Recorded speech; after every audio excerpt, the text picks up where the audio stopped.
सो hey guys, ये कहानी होने वाली है रेड नाम के एक बंदे की, जो कि काफी स्मार्ट होता है और हीरोज पार्टी का एक मेंबर होता है। उसने काफी सारे मिशन कंप्लीट किए होते हैं, पर इसी दौरान एक साथी होता है, उसका नाम एरिस होता है। वो उसे बोलता है कि भाई तू हमारी पार्टी के लिए एक धब्बा है और कुछ भी नहीं, और उसे प्यार से अपनी टीम छोड़ने के लिए बोल देता है। रेड बोलता है कि साले ताने किसी और को मारियो, मैं जा रहा हूँ यहाँ से अपनी हारम लाइफ एंजॉय करने। और भैया जोल्टान में अपना नाम बदल के अपनी हारम लाइफ शुरू कर देते हैं। रेड ने अपने आप को एक डी रैंक का एडवेंचरर बताया होता है, जिसका सपना होता है खुद की एक फार्मेसी खोलना जोल्टान में। फिलहाल उसके पास कुछ नहीं बल्कि एक छोटा सा कमरा ही होता है। रेड के पास दुनिया की सबसे ज्यादा पावरफुल एबिलिटी होती है, जिसे कहते हैं सर्वाइवल स्किल, जिसका इस्तेमाल करके वो हमेशा जंगलों में जाता है, जड़ी बूटियां ढूंढता है, जिन्हें लेके वो बेच देता है, जिससे उसकी गुजर बसर हो जाती है। पर एक दिन जब जंगल में वो अपने सामान ढूंढ रहा था, तभी एक आउल बियर होता है, वो उसके ऊपर हमला कर देता है। पर रेड होता है उसे चुपचाप बसता है, पेड़ पे चढ़ जाता है और सोचता है कि नहीं यार, मैं इससे नहीं लड़ने वाला, क्योंकि वो अपनी हीरोज पार्टी को छोड़ चुका और अब वो एक शांति प्रिय जिंदगी चाहता है। पर एल्बर्ट नाम का एक बंदा ये सब नहीं चाहता है। वो रेड के पास आता है और उससे बोलता है कि हमें आउल बियर के पास ले चलो, उसके बदले तुम्हारा ही फायदा होगा।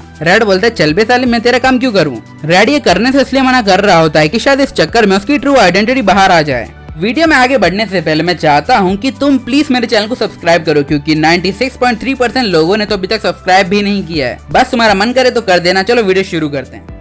रेड अपने कमरे में चला जाता है, तभी गॉन्स नाम का एक बंदा होता है, उसका दरवाजा पीटता है। जैसे ही रेड कमरे से बाहर आता है तो गॉन्स बोलता है कि उसका बेटे टेंटा की तबीयत काफी ज्यादा खराब है, तो यहाँ पे रेड उसे देखने के लिए चला जाता है। जब टेंटा वहाँ पे जाता है तो उसे पता चलता है कि उसको व्हाइट आई फीवर है, जहाँ पे डॉक्टर हाथ खड़े कर चुके होते हैं कि हमारे पास सही दवाइयाँ नहीं है और हम इसका इलाज नहीं कर सकते हैं। गॉन्स होता है वो पूरी तरीके से टूट जाता है और रेड के सामने झुक जाता है कि प्लीज भाई मेरे बच्चे की जान बचा ले। रेड होता है वो गॉन्स की हालत समझ रहा होता है, इसलिए वो सोचता है कि जो होगा देखा जाएगा, और वो चल देता है जंगल में वो जड़ी बूटियां ढूंढने के लिए। रेड पूरी रफ्तार के साथ जंगल की ओर बढ़ रहा होता है, पर हमें पता चलता है कि एल्बर्ट की टीम ने पूरे जंगल में गलती से आग लगा दी होती है। और जब रेड वहाँ पे पहुंचता है वो हालात समझ चुका होता है। वो बियर से लड़ना नहीं चाहता है, पर उसके पास कोई रास्ता नहीं होता, इसलिए वो बियर की ही अम्मा पोत देता है। रेड होता है वो वापस गॉन्स के पास आ जाता है और टेंटा को अपने पास से लाई जड़ी बूटियां दे देता है, जिसके बाद टेंटा पूरी तरीके से ठीक हो जाता है और डॉक्टर उसे सलाह देता है कि एक फार्मेसी खोल लो बेटा, सही रहेगा। वो बोलता है कि वही तो करना चाहता हूँ, और वो वहाँ से जाने लगता है। तभी गॉन्स होता है उसके पीछे भागते भागते आता है। वो उससे बोलता है कि उसने टेंटा की मदद की, उसके बदले वो उसे कुछ देना चाहता है, तो मांगो तुम्हें क्या चाहिए। तो रेड बोलता है कि मेरे लिए दुकान तैयार कर दो, और गॉन्स बोलता है कि जो हुक्म मेरे आका। कुछ महीनों के इंतजार के बाद रेड की फार्मेसी होती है वो फाइनली कंप्लीट हो जाती है, और जिस चीज के लिए वो एक सक्सेस पार्टी भी रखता है। अब थोड़ा और वक्त बीत जाता है, जहाँ पे फार्मेसी अच्छी चल नहीं रही होती है। बारिश के मौसम में सुंदर सी अप्सरा होती है, उसके पास आ जाती है, पर ये जो लड़की होती है वो रेड को ऑलरेडी जानती होती है। थोड़ा ज्यादा फोकस करने के बाद रेड को भी पता चलता है इस लड़की का नाम रेड है, जो कि साथ में पहले ही काम कर चुके हैं। साथ में ही लॉगरविया किंगडम की प्रिंसेस भी होती है। पर रेड सोच रहा होता है कि मेरे साथ ये सब क्या हो रहा है, मुझे ये सब नहीं चाहिए, हमको तो चाहिए। अब यहाँ पे रेड होती है वो रेड को बताती है कि उसके भाई को राजगद्दी मिल चुकी है और वो यहाँ पे as a B rank adventurer आई है। तभी रेड होता है वो उस मोमेंट को बताने लगता है जब उसने पहली बार रेड को देखा होता है। तब वो लोग एक बार में झंडे गाड़ रहे होते हैं। तभी एक बंदा होता है उस लड़की को छेड़ने जाता है और रेड को गुस्सा आता है और उसे वहीं पटक देती है। रेड को अपनी फीलिंग एक्सप्रेस करना अच्छे से नहीं आता है, पर जैसे जैसे रेड के साथ वो टाइम स्पेंड करती है उसकी बॉन्डिंग काफी अच्छी हो जाती है। इसी दौरान वो उससे एक बात करती है, कुछ लोग यहाँ पे जंगल में जाके गायब हो रहे हैं। रेड उसे बताता है कि सब में डीमन लॉर्ड की आर्मी का हाथ है, अगर तुम चाहो तो तुम मेरे साथ हाथ मिला के डीमन लॉर्ड की आर्मी के साथ लड़ाई कर सकती हो। पर रेड बोलती है कि मुझे ये सब नहीं करना। साथ ही में मीटिंग के दौरान रेड होती है वो अपने सारे सैनिकों को सलाह देती है कि हमें डायरेक्ट डीमन लॉर्ड की आर्मी पे टूट पड़ना चाहिए। पर हीरोज पार्टी बोलती है कि बस हमें अपने कैसल की रक्षा करनी चाहिए बस। पर रेड उनकी बात नहीं मानती और डीमन लॉर्ड की आर्मी के सामने पहुंच जाती है, जहाँ पे गंदी पिलाई हो जाती है। अब रेड एकदम बेबस और लाचार हो चुकी होती है, क्योंकि उसके सारे सोल्जर्स ऑलमोस्ट मर चुके होते हैं और जो उनका कमांडर होता है वो डीमंस के साथ मिला हुआ होता है। वो यहाँ पे प्रिंसेस को तोड़ने वाला होता है और अपनी आइडेंटिटी रिवील करता है कि वो खुद एक डीमन है। वो रेड को कुछ करे उससे पहले ही रेड होता है वहाँ पे एंट्री मारता है और उसके ऊपर अटैक करता है। थोड़ा घमासान युद्ध होता है, तभी वहाँ पे रूटी एंट्री मारती है और घमासान युद्ध का एंड कर देती है। इस लड़ाई के बाद रेड होता है वो रेड से मिलने जाता है, क्योंकि वो वहाँ पे काफी उदास होती है और वो खुद को ब्लेम कर रही होती है जो भी हुआ होता है उसके लिए। रेड बोलता है कि जो हुआ सो हुआ, अब तुम्हें अपने किंगडम को प्रोटेक्ट करना चाहिए और अच्छे से अपनी देखभाल करनी चाहिए। पर वो तो रेड ही कर सके। मजाक से हटकर अब यहाँ पे रूटी होती है वो हमारे रेड को बोलती है क्या मैं तुम्हारे साथ शिफ्ट हो सकती हूँ, लाइक तुम्हारी फार्मेसी में तुम्हारे साथ काम कर सकती हूँ। रेड कंफ्यूज होता है और बोलता है कि क्यों नहीं। अब नेक्स्ट मॉर्निंग रेड अपनी आंखें खोलता है और वो पाता है कि वो तो जमीन पे सो रहा है। वो कंफ्यूज होता है और साइड में देखता है तो उसे पता चलता है कि रेड वहाँ पे सो रही होती है और उसकी 2 बड़ी चीजों को देख के वो पूरा शर्मा जाता है। रेड बिल्कुल तुम्हारी तरह होता है, यानी बेशरम, मैं तो शरीफ हूँ। मजाक सेट के बात की जाए तो रेड होता है वो जाता है रोटी के लिए खाना बनाता है और रोटी नीचे आती है जो कि बलाई लग रही होती है। वो दोनों हंसी खुशी की बातें करते हुए वहाँ पे चाय नाश्ता करते हैं। उसके बाद वो लोग निकल जाते हैं मार्केट में। वो लोग एक फर्नीचर स्टोर पे चले जाते हैं जहाँ पे एक गॉब्लिन जिसका नाम स्टॉर्म होता है वो बोलता है कि भाई अपने साथ माल लाया है। रेड होती है वो यहाँ पे एक डबल बेड को सिलेक्ट करती है पर रेड बोलता है कि इस सब की क्या जरूरत है। तो यहाँ पे स्टॉर्म बोलता है कि साले नल्ला सिंगल ही मरेगा तू। वो लोग शॉप से निकल जाते हैं जहाँ पे रेड होता है वो ब्लैक सिंग्स के बारे में बातें करता है। हमें पता चलता है कि गॉड ने इस वर्ल्ड में सभी लोगों को उनकी काबिलियत के हिसाब से ही पावर्स दी हैं और अगर उन लोगों को अपनी पावर्स को अपग्रेड करना है तो उन्हें सिर्फ एक ही काम करना है, सामने वाले बंदे को हराना या फिर खत्म करना है। और सिंपली ये वायलेंस को बढ़ावे देने की बात है। चलते चलते यहाँ पे हमारे रेड को दिखता है कि काफी सारे बच्चे टेंटा को परेशान कर रहे हैं तो रेड उसकी मदद करता है और उसके पास चला जाता है। रेड होता है वो यहाँ पे टेंटा की मरहम पट्टी करता है। उसके बाद उसका दोस्त एल होता है वो बताने लगता है कि ये जो लड़का था उसका नाम डेमी है और वो पहले से काफी ज्यादा वायलेंट हो गया है। तो रेड समझ जाता है कि उसके अंदर एक फाइटर की एबिलिटी है और वो किसी भी तरीके की चीज को एज ए वेपन यूज कर सकता है और जिस तरीके से वो लोगों पे हमला कर रहा है इसका मतलब वो लेवल अप करना चाहता है। रेड ये भी बताता है कि हर एबिलिटी होती है वो समाज में एक्सेप्टेबल नहीं है। लाइक कई लोग होते हैं वो काफी खतरनाक हो जाते हैं। तभी एल बोलता है कि फिर तो मुझे एबिलिटी चाहिए ही नहीं। तो रेड पूछता है कि आखिरकार तुम्हारी एबिलिटी क्या है। तो वो बोलता है कि मेरी एबिलिटी है वेपन मास्टर, यानी वो किसी भी तरीके के वेपन को क्रिएट कर सकता है। रेड बोलता है कि तुम्हें अपनी एबिलिटी से घबराने की कोई जरूरत नहीं है, पर हाँ तुम जब तक अपने आप पे काबू रखोगे तो कुछ नहीं बदलेगा। और साथ में वो इससे ये बोल के चला जाता है कि जब भी उसे उसकी जरूरत हो वो उसकी स्टोर पे आ सकता है। वो लोग होते हैं एक बंदे के पास जाते हैं जहाँ पे उनका काम होता है अपनी मेडिसिन को अप्रूव कराना, पर वो बंदा तो हकाल देता है कि नहीं हम नहीं कर रहे। उसके बाद वो लोग वहाँ के हेड के पास चले जाते हैं। जो हेड होते हैं वो मना करने लगते हैं क्योंकि ऐसे काफी सारे लोग हैं जो इस चीज को लेके गलत धंधे कर रहे हैं। पर रेड यहाँ पे वो एक प्रिंसेस होती है और उसने खास रिक्वेस्ट की होती है जिस वजह से वो बंदा भी हाँ कर देता है। वो लोग वहाँ से जाने लगते हैं। तभी रेड होता है वो रेड का शुक्रिया अदा करता है। तभी रेड ये भी बोलती है कि वो उसके लिए कुछ भी करेगी, लिटरली कुछ भी। अब वो लोग घर पे चले जाते हैं जहाँ पे खाना खाते टाइम वो सोच रहे होते हैं कि आखिरकार अपनी दवाइयों को कैसे बेचा जाए। रेड यहाँ पे काफी अच्छा खाना बनाता है। तभी रेड को एक आइडिया आता है कि रेड अपने खाने के अंदर दवाई मिला के उसे क्यों नहीं बेचता। रेड को ये आइडिया काफी ज्यादा अच्छा लगता है और वो इस चीज पे काम करना शुरू कर देता है। रेड होता है वो एप्पल कुकीज बनाता है जो कि लंबे टाइम तक यहाँ पे बिगड़ती नहीं है। और रेड होती है वो कई जगहों पे जाके अपने मुंह से ही सभी से बोलती है कि आई और इसे चेक कीजिए फ्री में। रेड होती है वो अपनी मार्केटिंग कर देती है जिसकी वजह से काफी सारे लोग होते हैं वो उसकी ओर अट्रैक्ट हो जाते हैं। उन दोनों की मेहनत से ये धंधा होता है वो काफी ज्यादा अच्छा हो गया होता है और बढ़ चुका होता है और अब काफी लोग उसके स्टोर पे आना शुरू कर देते हैं। पर फार्मेसी पे आने वाला हर बंदा सोचता है कि आखिरकार रेड जैसी बी रैंक के एडवेंचरर एक डी रैंक के एडवेंचरर के साथ क्यों रह रही है। काम करते दौरान रेड एक चीज की डिमांड करती है पर रेड के पास वो नहीं होती है तो रेड उसे लेने के लिए बाजार चली जाती है। तभी एल्बर्ट भी होता है वो वहाँ पे आ जाता है। वो उसे धमकी देता है और वो बोलता है कि मुझे सच सच बता आखिरकार तूने ही उसे आउल बेयर को मारा है ना, क्योंकि उस आउल बेयर के ऊपर से मुझे एक ब्रोंज तलवार के निशान मिले और पूरे गांव में तेरे पास ही है वो। रेड बोलता है कि भाई देख मैं एक डी रैंक का एडवेंचरर हूँ, मैं ऐसा कैसे कर सकता हूँ। तो यहाँ पे एल्बर्ट उसके गर्दन पे अपनी तलवार रख देता है। वो कुछ करे उससे पहले ही रेड वहाँ पे आ जाती है और वो काफी गुस्सा होती है क्योंकि उसके सैया जी के ऊपर किसी ने तलवार पे ली है। वो यहाँ पे एल्बर्ट को काफी ज्यादा ही है वो मारने लगती है। वो उसे कुछ और हार्म पहुंचा इससे पहले ही रेड बोलता है कि बस बहुत हो गया।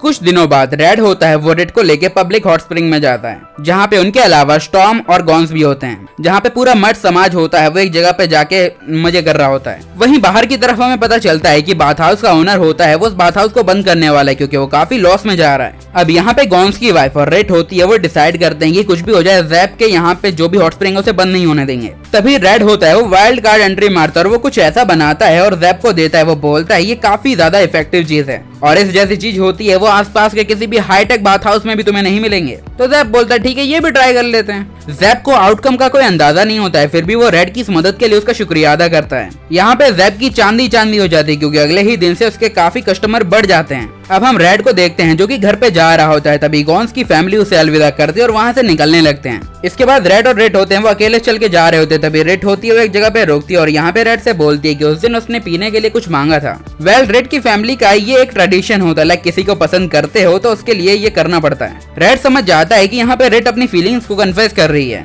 और वो बोलता है कि चलो अब घर पे चलते हैं, बाकी बातें बेड के अंदर। अब हम अगले दिन का सीन देखते हैं जहाँ पे रेड और रेड अपना काम कर रहे होते हैं। तभी एक भयानक सा बंदा बाहर आता है और काफी हल्ला करने लगता है और रेड होता है वो उससे मिलने जाता है कि भाई क्या प्रॉब्लम है सारी। वो बंदा बोलता है कि मेरा नाम है ग्लाटिन और मैं सीनियर ऑफिसर हूँ गिल्ड के अंदर का और मैं यहाँ पे लेडी रेड से मिलने आया हूँ तो उन्हें बाहर बुलाइए। तो रेड बोलता है कि जब स्टोर ओपन होगा वो अपने आप बाहर आ जाएंगे, आप बकचोदी ना करें। तभी एक बंदा होता है वो चोरी चुप के फार्मेसी के अंदर घुस जाता है जहाँ पे रेड उसे देख लेती है और रेड को पता चलता है ये बंदा तो थीफ गिल्ड का पार्ट है। ये बंदा होता है वो रेड को रेड के बदले एक बहुत अच्छा अमाउंट देने के लिए तैयार था, यानी उसके बराबर की एक काफी सिमिलर चीज। पर रेड बोलता है कि देखो भाई रेड होती है वो हमारे लिए बेशकीमती है। ऑफर सुनने के बाद वो तो वहां से चला जाता है और बाकी सारे लोग भी होते हैं वो डिमांड कर रहे होते हैं कि प्लीज रेड को बाहर बुलाओ, एडवेंचरर गिल्ड के अंदर वापस भेजो, नुकसान हो रहा है हमारा काफी। रेड होते वो मना कर देते कि ना भैया हमने मत्था टेक दिया एडवेंचर, अब हम नहीं करेंगे, हम रात में बिस्तर तोड़ेंगे रेड के साथ में। मजाक सेट के बात तो यही है। अब वो लोग तो वहां से चले जाते हैं और रेड होता है वो यहाँ पे रेड को एक ब्रेसलेट देता है जो कि उसे काफी ज्यादा ही पसंद आ जाता है।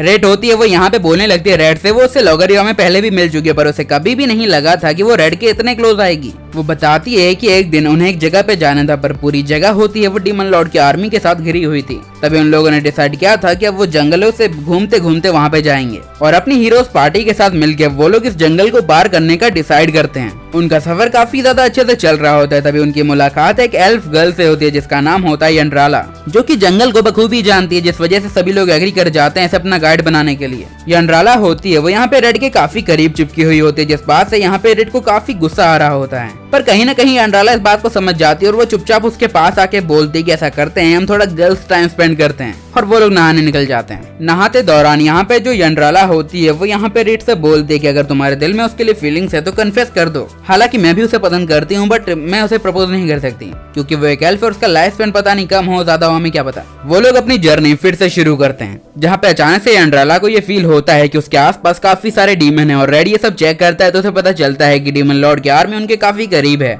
रेड डिसाइड करता है कि वो बाकी डीमंस का ध्यान अपनी ओर आकर्षित करेगा और उसी दौरान यहाँ पे रेड और रूटी होती हैं वो अपनी कोशिश करेंगी, यानी डीमन आर्मी के चक्रव्यूह का पहला पड़ाव पार करेंगी। जैसा उन लोगों ने प्लान किया होता है वो वैसा ही करते हैं। जहाँ पे रेड एक दो मॉन्स्टर्स को हराती है वहीं रूटी सभी को पेल डालती है और मैच खत्म होते ही वो लोग पहुंच जाते हैं रेड के पास जहाँ पे रूटी उसे कर लेते एकदम हग। रेड को उस दौरान लगता है कि शायद उसे रूटी और उसके बीच में नहीं आना चाहिए जिस वजह से उसने अपनी अकेली जर्नी करने का सोचा, पर फिलहाल उसके बीच में रूटी नहीं है इस वजह से वो अपना पूरा चांस मार रही है। तभी यहाँ पे रेड होता है वो रेड से बोलता है यार मुझे कुछ चीजों की जरूरत है, तुम ले आओगी प्लीज। तो रेड बोलते हैं कि हाँ क्यों नहीं, और वो उसे लेने के लिए मार्केट निकल जाते हैं और मार्केट से आते टाइम उसे एक बंदा मिलता है जो कि उसे ओपनली धमकी देता है कि बेटा अगर तुम वापस गिल्ड में नहीं आए तो तुम्हारे और रेड के साथ कुछ गलत होगा, स्पेशली तुम्हारी आइडेंटिटी यहाँ पे रिवील कर दी जाएगी। रेड उसको बिल्कुल भी भाव नहीं देती और वापस फार्मेसी में लौट जाती है जहाँ पे रेड उसका इंतजार कर रहा होता है, जिसे देख कर वो समझ जाती है कि उसने जो डिसीजन लिया है वो एकदम सही है। अब रेड होता है वो डॉक्टर को उनका मंगाया गया सामान देने जाता है। जहाँ पे बातें कुछ है वो अच्छी चल रही होती है तभी एक खड़ाक से कुछ टूटने की आवाज आती है और वो जाते हैं तो हम नोटिस करते हैं वहाँ पे कोई पड़ा हुआ होता है, पर यहाँ पे रेड के पास उस चीज की दवाई पहले से होती है और वो डॉक्टर को वो एंटीडोट दे देता है जिसे पीने के बाद उसकी हालत में सुधार आता है। डॉक्टर बताते हैं कि नए तरीके की दवाई रिलीज हुई होगी जिस वजह से इनकी यह हालत हो गई है और डॉक्टर रेड को होते हैं वो एक ऑर्डर भी दे देते हैं कि भैया और मेडिसिन बना दो, हम खरीद लेंगे। अब रेड होता है वो वापस अपनी फार्मेसी में लौट जाता है जहाँ पे रेड तो एकदम आराम कर रही होती है और रेड उसे सारी सिचुएशन होता है वो समझा देता है। उसके बाद वो लोग जाते हैं नदियों के किनारे और एकदम एंजॉय कर रहे होते हैं और इसी दौरान रेड होती है वो अपने दिल के हाल उसके सामने बयां कर देती है। कुछ वक्त बाद वो लोग अपनी फार्मेसी में वापस आ जाते हैं पर अचानक से एक बंदा होता है वो खून से लथपथ उनके पास आता है और वहीं पे बेहोश हो जाता है। रेड से बोलता है कि बाहर जाके चेक करो आखिरकार चल क्या रहा है। जब रेड बाहर जाते हैं तो हमें पता चलता है कि अल्बर्ट की टीम का एक बंदा वहाँ पे बौखलाया हुआ खड़ा होता है। उन बंदों ने काफी सारे लोगों को मार दिया होता है। तभी रेड डिसाइड करती है कि इसे पेलना पड़ेगा, बट रेड के सामने वो बंदा काफी भारी पड़ रहा होता है। रेड हैरान होती है कि आखिरकार ये बंदा इतना पावरफुल हो कैसे गया, पर रेड होती है वो उन सभी के ऊपर अटैक करना शुरू करती है कि लाइक कभी ना कभी तो एंड होगी वॉर। पर वो लोग यहाँ पे रेड पे भारी पड़ने लगते हैं। तभी अचानक से कोई तीर होते हैं वो उन्हें मार डालते हैं। हमें पता चलता है कि असल में अल्बर्ट ने यहाँ पे रेड की मदद की होती है। यहाँ पे अल्बर्ट होता है वो अपने साथियों के बदले माफी मांगता है रेड से और रेड पूछते कि यहाँ पे चल क्या रहा है तो वो बोलता है कि मुझे नहीं पता। इसके बाद रेड होती है वो चली जाती है यहाँ पे रेड के पास उसकी टांगों पे सोती है। वो लोग सोच रहे होते हैं कि आखिरकार आजकल यहाँ पे चल क्या रहा है और सभी के मन में एक ही सवाल था, क्या ये सब ड्रग के कारण है? और हाँ ये सही भी होता है। पर थोड़ी बात करने के बाद वो इस टॉपिक को अपने दिमाग से हटाने का डिसाइड करते हैं। तभी एल और यहाँ पे टेंटा वहाँ पे आ जाते हैं। जहाँ पे एल होता है वो यहाँ पे रेड को बता रहा होता है कि उसकी वेपन मास्टर स्किल होती है वो एक्टिव है वो सोच रहा है कि आखिरकार उसे क्या करना है। तो रेड बोलता है कि इसका मतलब यह है कि तुम अभी तक कंफ्यूज हो कि तुम्हें कौन सा वेपन मास्टर करना है। एल ये भी बोलता है क्या मैं अपने स्किल्स के बिना इंप्रूव नहीं कर सकता। तो रेड बोलता है कि हाँ क्यों नहीं कर सकते, पर ये बहुत ज्यादा मुश्किल हो जाएगा। चाहो तो तुम डैगर को मास्टर कर सकते हो, जिससे तुम्हारी फैमिली में काफी ज्यादा मदद हो जाएगी। कुछ वक्त बाद यहाँ पे एलिस नाम की एक लड़की उनकी शॉप में आती है। वैसे ये मोहतरमा भी होती हैं, वो एल्बर्ट की टीम का ही पार्ट होती हैं। वो बताती है कि एल्बर्ट फिलहाल होता है अपने टीम मेंबर से काफी ज्यादा दुखी है, क्योंकि वो उसकी एक्सपेक्टेशन पे बिल्कुल भी खरे नहीं उतर रहे हैं। इन दी एंड उसने इस जोल्टान को भी छोड़ने का प्लान बना लिया है। रेड बोलता है कि मैं ये सब सच नहीं मानता, क्योंकि यहाँ पे एल्बर्ट होता है वो एक चैंपियन टाइप का बंदा, इतनी जल्दी हार नहीं मानेगा। थोड़ा और वक्त यहाँ पे बीत जाता है, जहाँ पे हमारा लौंडा होता है वो रेड के लिए दूध बनाता है। स्पेशल टाइप का दूध होता है जो कि हमेशा वो रोटी के लिए बनाया करता था। और अब वो थोड़े पीछे का सीन बताने लगता है कि जब वो दोनों काफी ज्यादा छोटे थे तब रेड ने उसे एक सवाल पूछा होता है, क्या तुम्हें डर लगता है। रोटी बोलती है कि वो डर नहीं सकती, क्योंकि वो एक हीरो और ये सब उसकी डिक्शनरी में होना ही नहीं चाहिए। तो रेड बोलता है कि ज्यादा बनो मत और ऐसी एक्टिंग ही कर लो कि तुम्हें डर लगता है और मेरा हाथ पकड़ लो। रोटी रेड से पूछती है क्या वो हमेशा उसके साथ रहेगा। रेड बोलता है कि वो उससे प्रॉमिस नहीं कर सकता, क्योंकि उसे भी पावरफुल बनना है तो दूर तो जाना ही पड़ेगा। यहाँ पे रेड होता है अपनी पुरानी लाइफ की बातें सोच के काफी दुखी हो रहा होता है, तभी दरवाजे पे किसी की आहट सुनाई देती है। हमें पता चलता है कि डॉक्टर वहाँ पे आ चुके हैं और उनकी पीठ पे एल है। एल पूरी तरीके से जख्मी हो चुका होता है। रेड की दवाई और डॉक्टर की ट्रीटमेंट के बाद यहाँ पे एल होता है वो थोड़ा ठीक होने लगता है। तभी डॉक्टर यहाँ पे रेड को बताते हैं कि शायद तूफान की वजह से उसके सर पे कोई पत्थर आके लग गया होगा। पर जैसे ही एल को यहाँ पे होश आता है वो पूरी तरीके से डर चुका होता है। वो बोलता है कि कुछ लोगों ने यहाँ पे एल की फैमिली के ऊपर अटैक किया था। और जैसे ही रेड को ये बात पता चलती है वो भागा भागा उसके घर पे जाता है। जब वो उनके घर पे पहुंचता है तब वो दोनों बेहोश पड़े होते हैं, पर कुछ हुआ नहीं होता है। और ये बात होती है वो आग की तरह पूरे टाउन में घूम जाती है। जिसने ये कांड किया होता है उसका नाम एटमी होता है, जो कि टाउन के कैप्टन का बेटा होता है। और इस अटैक के बाद यहाँ पे टाउन के जो कैप्टन होते हैं वो अपने बेटे को बचाने की पूरी कोशिश कर रहे हैं। और इसी दौरान एल होता है वो यहाँ पे रेड के घर पे रुका होता है। मौसम तो सुहाना, एल का मन बन जाता है और वो बोलता है कि मुझे स्वॉर्ड चलाना सीखना। और रेड होती है उसे ये सिखाने भी लगती है। उसकी ट्रेनिंग सही चल रही होती है। तभी यहाँ पे गॉन्स होता है वो अचानक से रेड के पास आता है और उसे बताता है कि सोल्जर्स होते हैं वो टेंटा को अपने साथ ले गए हैं। तो रेड और रेड होते हैं वो हेल्प के लिए गिल्ड मास्टर के पास चले जाते हैं, जहाँ पे गिल्ड मास्टर भी उनकी हेल्प करने के लिए तैयार हो जाते हैं। बट उसके बदले में रेड को उनका कुछ काम करना पड़ेगा। पेपर्स दिखा के वो लोग यहाँ पे टेंटा को आजाद करवा लेते हैं। इसी दौरान जिस बंदे ने यहाँ पे टेंटा को अरेस्ट किया होता है वो लोग उससे सवाल करते हैं कि आखिरकार उसने ऐसा क्यों किया। तो वो बंदा बताता है कि वेल हमें शक है टेंटा पे कि एटमी के यहाँ से गायब होने के पीछे शायद उसका भी हाथ हो सकता है।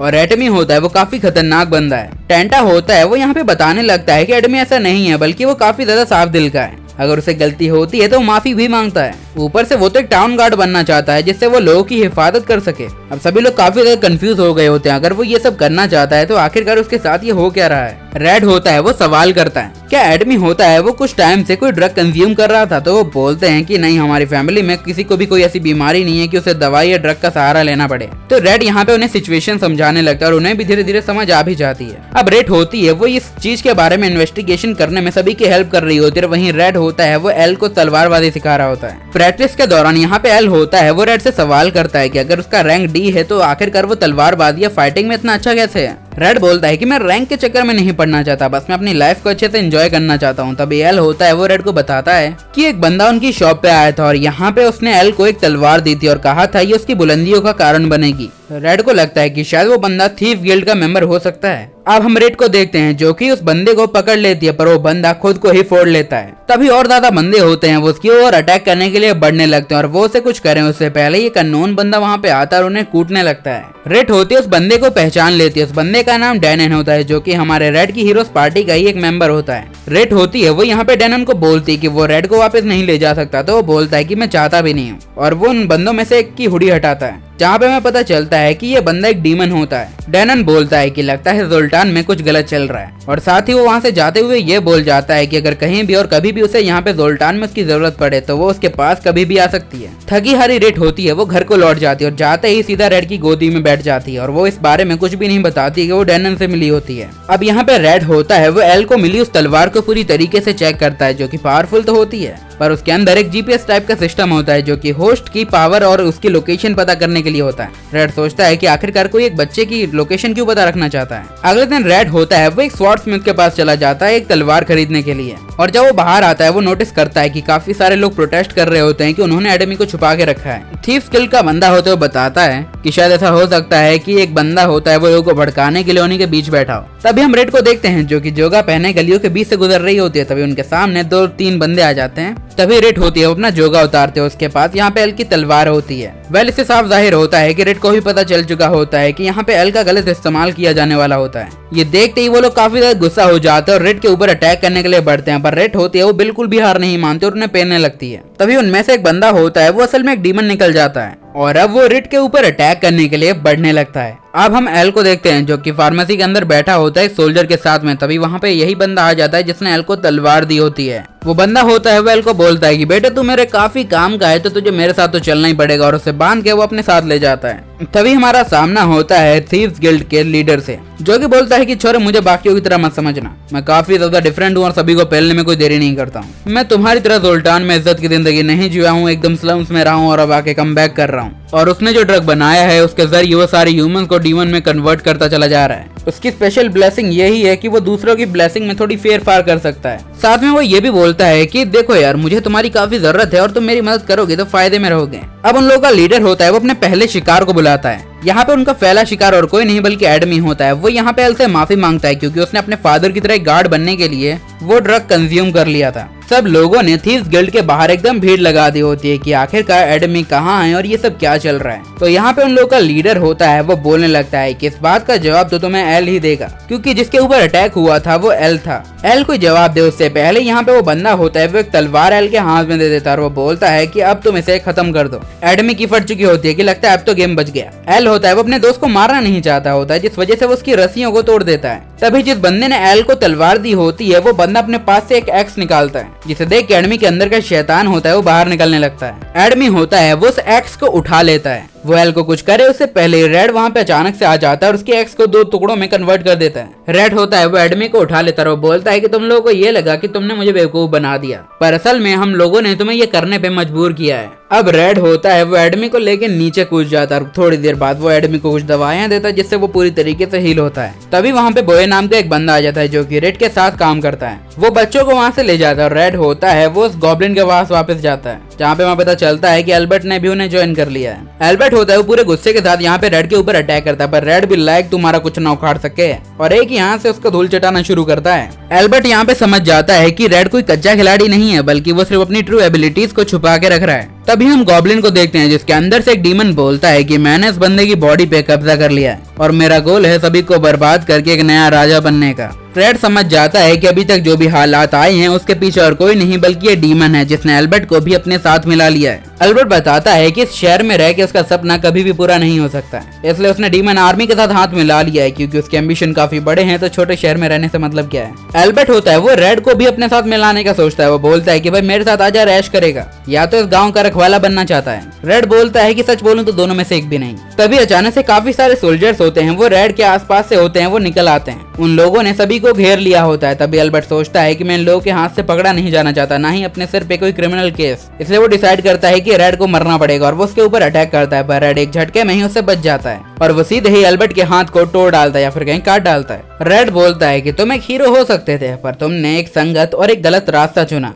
वहीं दूसरे हम देखते हैं कि एल और एडमी को सभी लोग बंदे घेर के खड़े होते हैं। सभी को अभी भी शक होता है कि ये दोनों ही सारी फसाद की जड़ हैं। तभी अचानक से वो ही अपने मैजिक का इस्तेमाल करता उन दोनों को हवा में उड़ाता है। एल होता है वो सभी लोगों से बोलता है कि मैंने एडमी को माफ कर दिया और वो कभी भी ऐसा नहीं करेगा। सबको लगता है कि अगर बच्चा खुद ही दूसरों की गलती को माफ कर चुका है तो हम भी क्या करें, तो रहने दो। सभी लोग होते हैं वो अपने अपने घर पहुंच जाते हैं। वहाँ पे बोई होता है वो उस बंदे को पकड़ चुका होता है। हमें असल में ये भी पता चल जाता है कि बोई और कोई नहीं बल्कि एक डीमन जनरल होता है, जो कि यहाँ पे जो भी हॉक के पास जो डीमन होता है उसे बोलता है कि तुम्हें क्या जरूरत थी लोगों को बताने की हमारे ड्रग के बारे में, उन लोगों को तो पता भी नहीं है कि हम इससे क्या कुछ कर सकते हैं। तभी गॉब्लिन यानी कि जो हॉक होता है उसके अंदर जो डीमन होता है वो उसके साथ अपना कॉन्ट्रैक्ट होता है वो तोड़ देता है और बाहर निकल आता है और निकलते साथ ही दीवार तोड़ के वो बाहर चला जाता है और अचानक से पहुंच जाता है एल्बर्ट के कमरे के बाहर। उससे दीवार तोड़ के बोलता है कि आखिरकार तुम्हारा क्या डिजायर है। एल्बर्ट उसे बताता है और ये बंदा होता है उसके साथ होता है वो नया कॉन्ट्रैक्ट साइन करता है। अब हम एरिस को देखते हैं जिसे छोड़ के उसकी शिप वहाँ से जा चुकी होती है।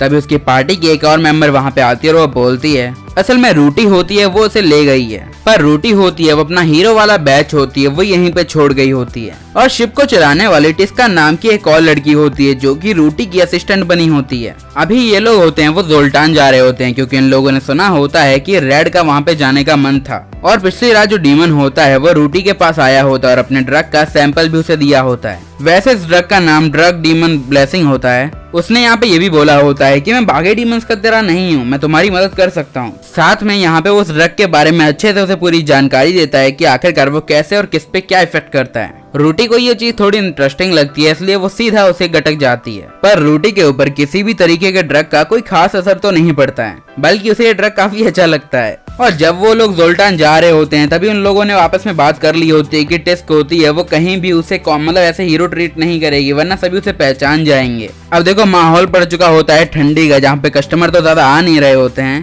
पर वहीं पे ये दोनों काफी बोर हो रहे होते हैं इसलिए वो मचाते हैं। मजाक से हटके वो लोग जाते हैं मार्केट में, अपनी चीजों की थोड़ी एडवर्टाइजमेंट करते हैं और एक रास्ते में बैठते हैं। ठंडी लग रही होती है तो एक कंबल में दो जानें हो जाती हैं। अब जो भी होता है वो तुम्हारे और हमारे लिए तो नहीं है, तो आगे बढ़ते हैं। रूटी होती है वो जोल्टान में पहुंच जाती है और वहीं पे वो लोग अपना नाम बदल लेते हैं। टिस्क का नाम टिफा और रूटी का नाम रूडी। जब वो लोग जोल्टान के अंदर एंटर करने की कोशिश करते हैं तो एक बंदा बोलता है कि मेरे को दइए पहले पैसे, अगर नहीं दोगी तो अंदर नहीं जाओगी। तो रूटी होती है वो सोचती कि क्या करें, फिर उसके बाद वो स्नाइट को ही उड़ा डालती है। सब लोग काफी हैरान हो गए होते हैं, पर यहाँ पे रूटी अपनी हरकतों से बाज नहीं आती है, वो अपनी पावर का प्रदर्शन अच्छे से करती है। अब रेड होता है वो बाहर गया होता है और जब वो वापस आता है तो दरवाजे बंद होने लगते हैं। तभी जो नाइट होता है वो यहाँ पे रेड से बोलता है कि चल एक एग्जाम हो जाए और वो जाने भी लगता है। पर मामला तो तब बिगड़ता है जब यहाँ पे रेड के बाजू में आके बैठ जाती है टिस्क। रेड होता है उसे सेंस करता है कि हाँ ये बंदी कुछ तो है, लाइक किसी तरीके की स्पाई हो सकती है या फिर वॉरियर हो सकती है या फिर कोई चोर हो सकती है। टिस्क भी होती है वो रेड के ऑब्जर्वेशन को नोटिस करती है और वो बोलते हैं कि बंदा होशियार तो काफी है।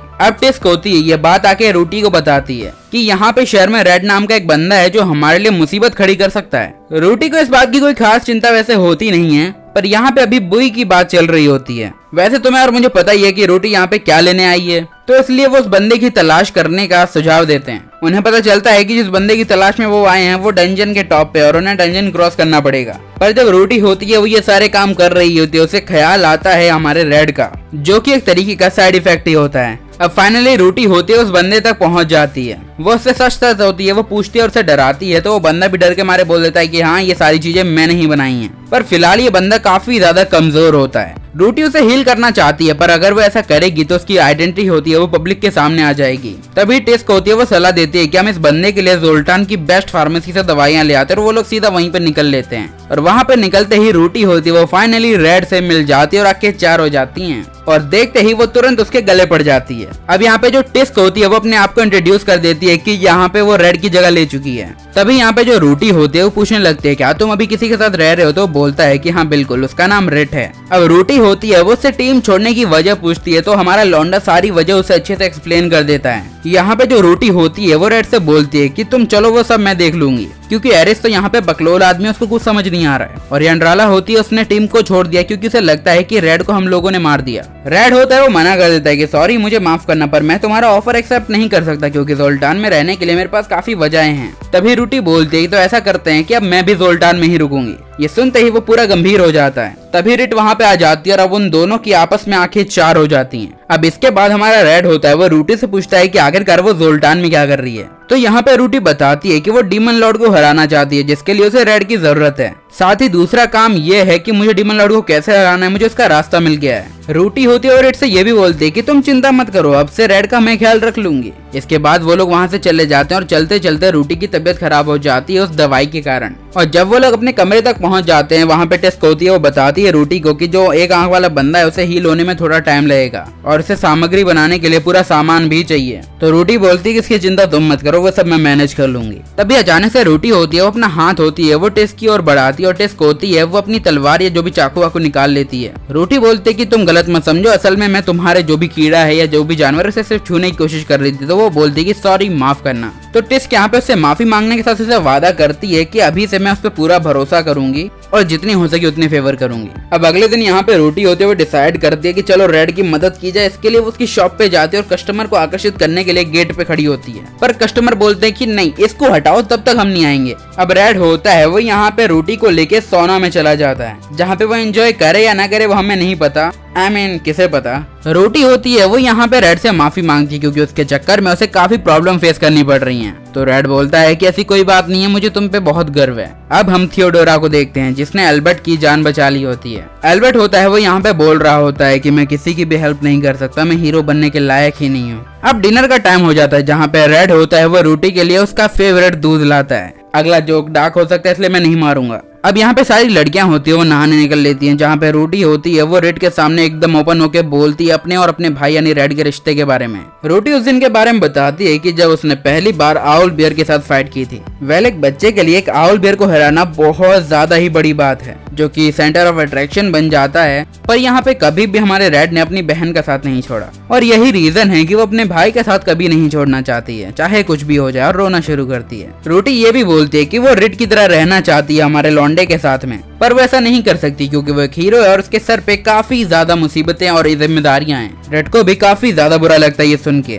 वहीं टिस को भी काफी लग रहा होता है कि एक लड़की के ऊपर काफी जिम्मेदारियां हैं। टिस के सारी बातें होती हैं वो रेड को भी बताती है और रेड उसका शुक्रिया अदा करता है एक अच्छे दोस्त की तरह अभी तक उसका साथ देने के लिए। अब टिस को होती है वो उसे ये भी बताती है कि एक डीमन होता है वो रोटी से मिला होता है, जिसके बाद अब वो उस ड्रग की काइंड ऑफ एडिक्ट हो गई है। रेड बोलता है कि मुझे उसके इफेक्ट की कोई खास चिंता नहीं है, पर उससे इसकी बॉडी बहुत कमजोर होती जाएगी। टिस यहाँ पे रेड को ये भी बता देती है कि उन्होंने पिछली रात को डंजन ब्रेक करके कैदी को आजाद किया, और साथ ही साथ उस कैदी की डिमांड है कि उसे दवाइयां बनाने के लिए अपना सामान चाहिए। रेड मना करने की जगह बोलता है कि चलो यार, मेरे दोस्त की दुकान है, और जाते टाइम वो डैनन से भी मिल जाते हैं, और जैसे ही वो एक दूसरे को देखते हैं काफी खुश हो जाते हैं क्योंकि वो दोनों अच्छे बंदे हैं। अब हम एरिस और थियोडोरा को देखते हैं जो कि आ रहे होते हैं रोटी को ढूंढने। एरिस होता है वो थोड़े टाइम के लिए वहां से चला जाता है, तभी थियोडोरा होती है वो रेड और डैनन को गले मिलते हुए देखती है, तो वो खुद को इनविजिबल कर लेती है और उन्हें चोरी चुपके देखने लगती है। अब डैनन होता है वो रेड से पूछता है कि आखिरकार उसने पार्टी क्यों छोड़ी।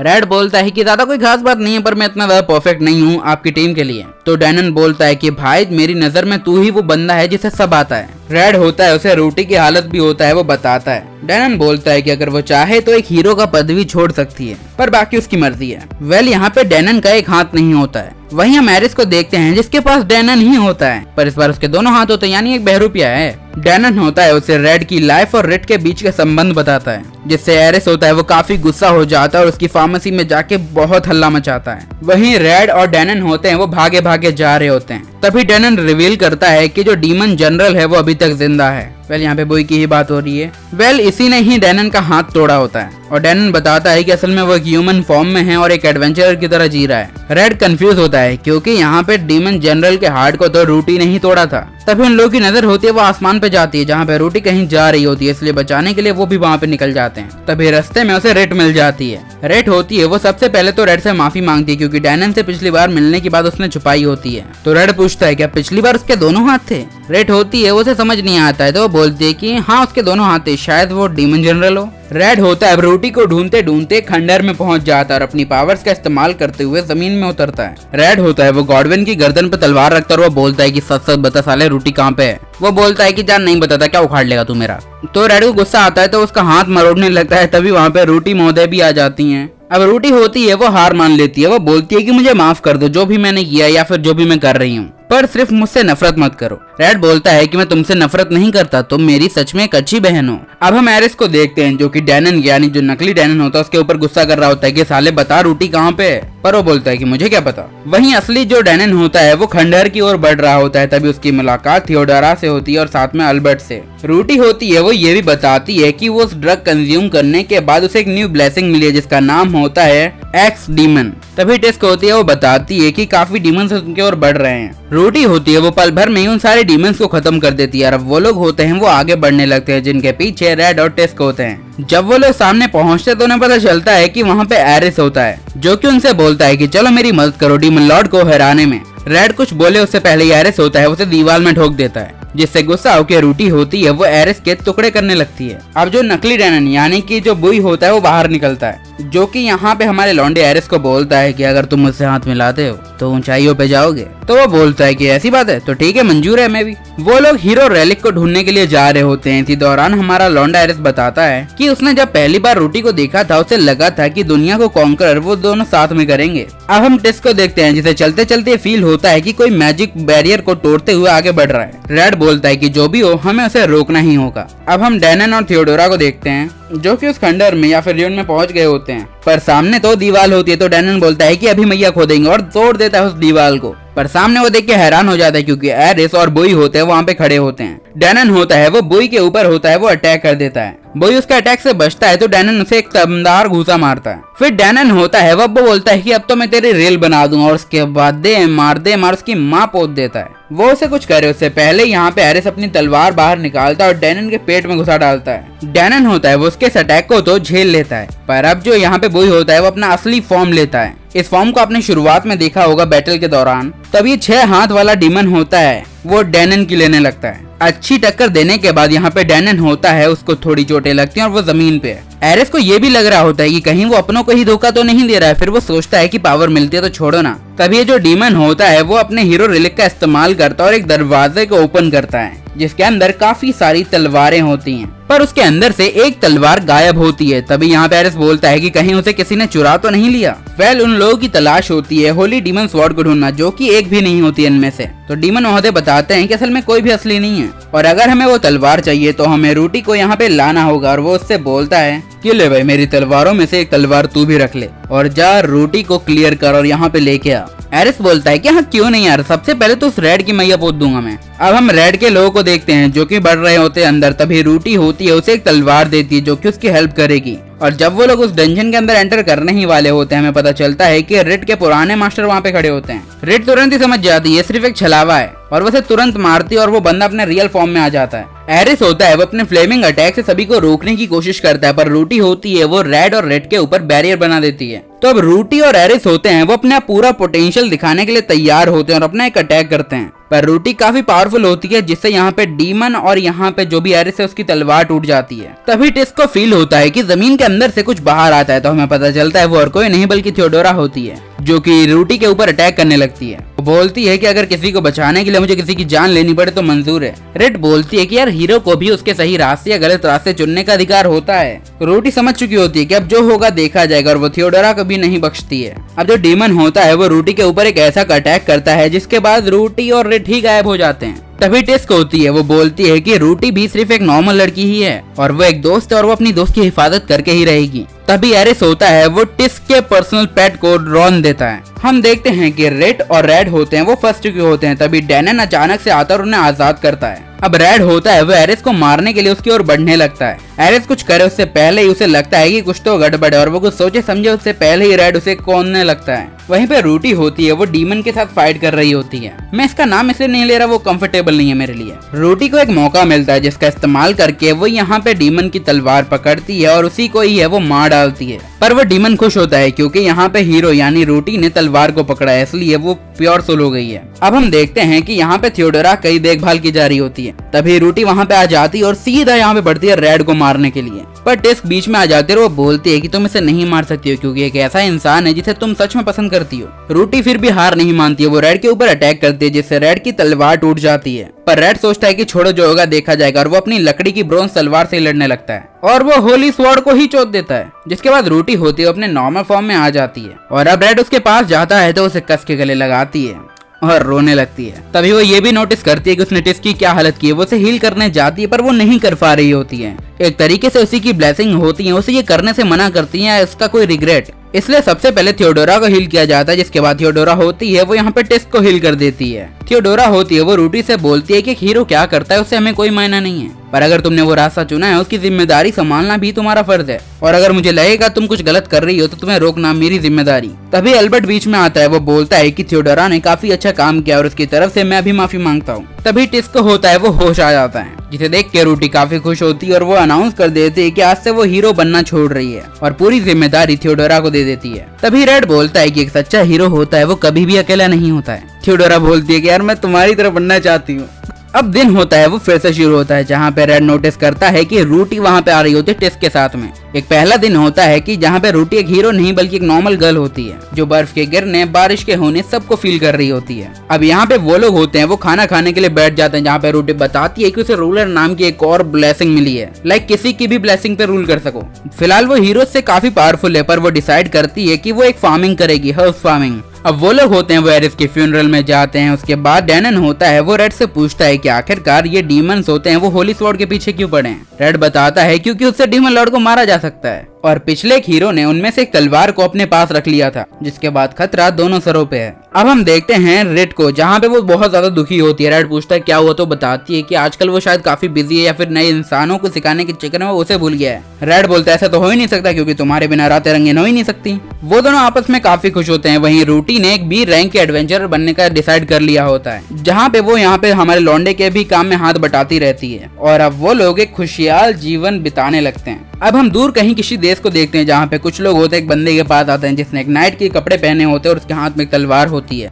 वेल एक न्यू हीरो होता है जिसे थियोडोरा के साथ काम करने के लिए रखा गया होता है, और थियोडोरा ने अपना नाम एस्टा रख लिया होता है, और हमारे न्यू हीरो का नाम वैन होता है। अब हम एंड्रेला को देखते हैं जिसके साथ गॉडविन होता है। वो लोग होते हैं वो जोल्टान की ओर बढ़ रहे होते हैं, तभी गार्ड उन्हें रोकता है, तो एंड्रेला बोलते हैं कि नहीं वो तो सिर्फ अपने एक दोस्त से मिलने के लिए यहाँ पे आए हैं। अब हम रूटी को देखते हैं जो कि रेड और रेड के साथ और एक वेपन मेकर के साथ होते हैं, वो घूमने निकले होते हैं, जहाँ पे रूटी काफी इंजॉय कर रही होती है, क्योंकि यहाँ पे लड़ने की चिंता नहीं है, क्योंकि वो एक नॉर्मल पर्सन है। वो लोग होते हैं इस जगह पे एक चीज ढूंढने के लिए आए होते हैं जिससे वो एक एंगेजमेंट रिंग बना सके, समझ रहे हो, रेड और रेड बिस्तर के अंदर। सच अ बैड जोक। और यहाँ पे जो वेपन मेकर होता है वो क्रिस्टल ढूंढने के लिए आया होता है, जो कि इतना शार्प होता है वो किसी भी तरीके की चीज को काट सकता है। तभी रेड को होता है वो उनके ऊपर खतरा महसूस होता है, इसलिए वो संभलने के लिए बोलते हैं। रेड बोलता है कि ज्यादा मत डरो, वहाँ पे कुछ गॉब्लिन्स ही हैं जो कि उनके ऊपर अटैक कर देते हैं और वो उससे लड़ने लगते हैं। वो लोग उन्हें हरा देते हैं। उसके बाद यहाँ पे रेड बोलते हैं कि तुम बढ़िया कर रहे हो एज अ नॉर्मल गर्ल। तो रूटी बोलती पर किसी ने क्या खूब कहा है, अगर तुम्हारे हालात बुरे चल रहे हो तो भगवान और इंसान दोनों हीरो को जिंदा नहीं रहने दें।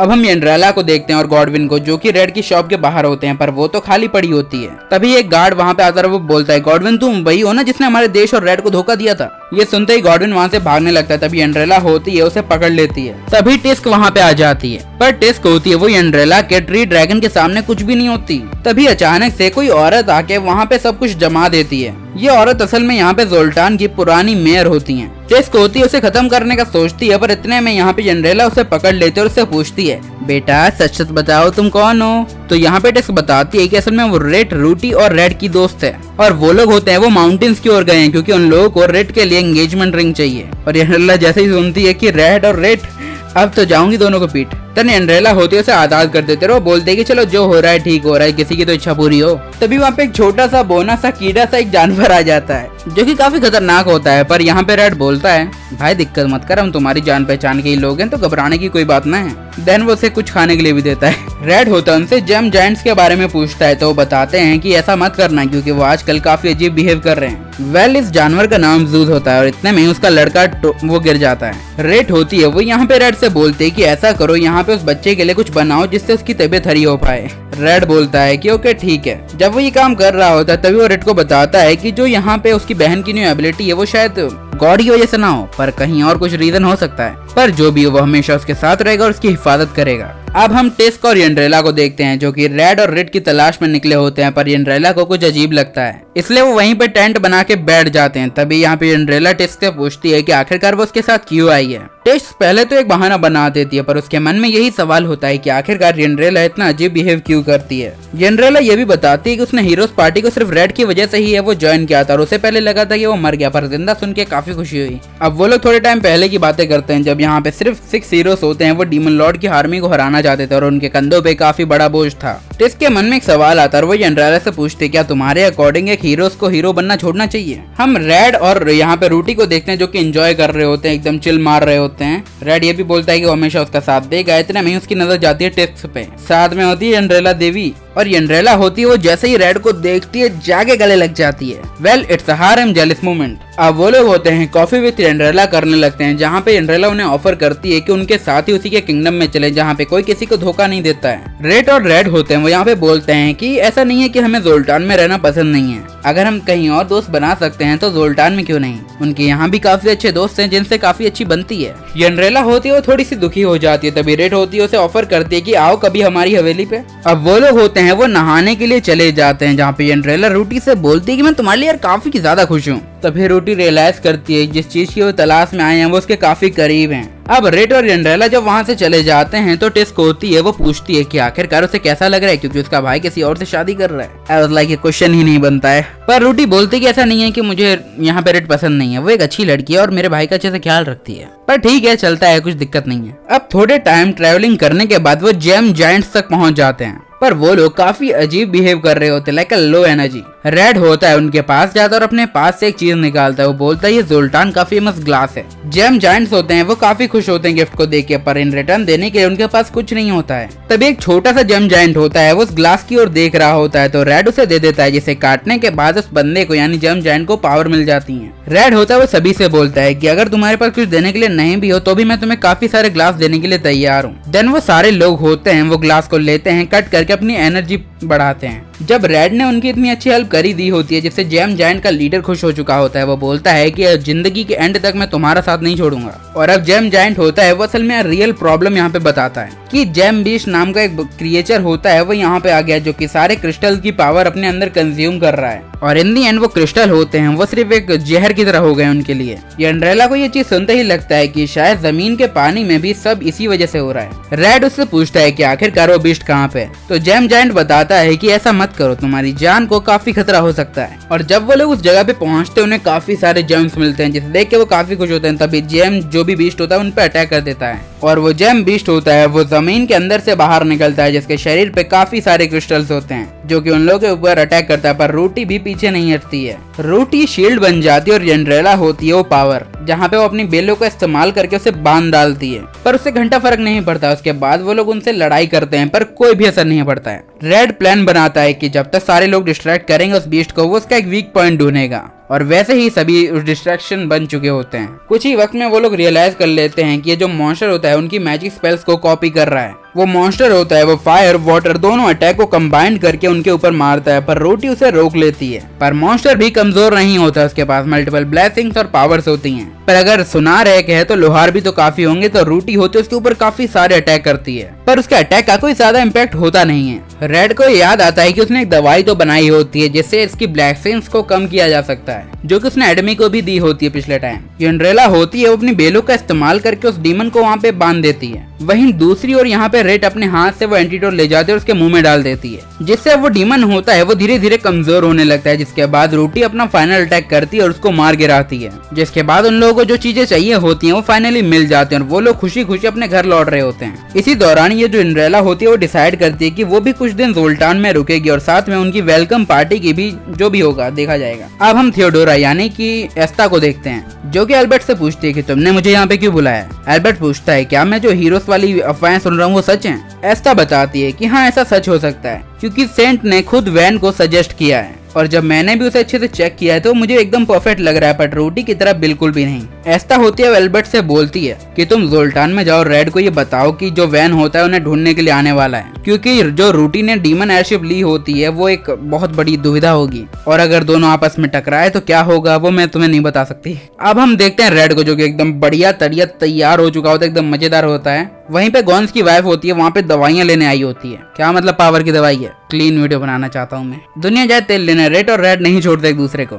असल में यहाँ पे आज एक फेस्टिवल होता है जिसे सभी लोग एंजॉय कर रहे होते हैं, लाइक अ गॉन्स, जो कि टेंटा के साथ बैठ के मच्छी पेल रहा होता है, कुछ और भी पेल रहा होता है पर मैं नहीं बताऊंगा। रेड ने अगले दिन के लिए छुट्टी ली होती है क्योंकि फेस्टिवल के 1-2 दिन काम नहीं किया जाता, ऐसा उसका मानना है। और जब वो टिस्क और रोटी को देखता है वो समझ जाता है कि अब तो छुट्टी लेनी पड़ेगी। अब रेड होता है वो सभी को लेके सोना में जाता है, एंजॉय कर रहे होते हैं, तभी बाहर से लड़ने झगड़ने की आवाज आती है कि तेरी बहन की। अब बातें कुछ ज्यादा इंटेंस हो जाती है, जिसमें से छोटा वाला बच्चा होता है अपने हाथ में बोतल उठाता है उसकी ओर फेंकता है, तभी एडमी बीच में आके उसे पकड़ लेता है और माफी मांगता है कि सॉरी यार बच्चा हो जाता है, और ये देखते वो बच्चा भी माफी मांगता है। इसे देख के सभी लोग चर्चा करते हैं, यानी जैसे रेड बोलते हैं कि एडमी काफी अच्छा बन गया है। तभी एंड्रेला भी वहाँ पे आ जाती है, जिसे देख के वो लोग चले जाते हैं खाने के लिए। जब वो रेस्टोरेंट में होते हैं तभी एक एल्फ होती है, वो यहाँ पे रेड के पास आके बोलती है कि क्या बात कर रही है एंड्रेला, तुम्हारी दोस्त है, मतलब पहचान काफी तगड़ी है तुम्हारी। तभी एंड्रेला उसे बोलती है कि मुझे बाकियों की तरह ही ट्रीट करो, कोई स्पेशल नहीं, कोई कम नहीं। अब यहाँ पे मेले या फिर कहें फेस्टिवल का आखिरी पल आ चुका होता है। हम एक्स मेयर को देखते हैं जिसके साथ में गॉडविन होता है जो कि भागने की कोशिश करता है। तो मेयर उसे पकड़ के बोलती हैं कि ना पुत्र ना,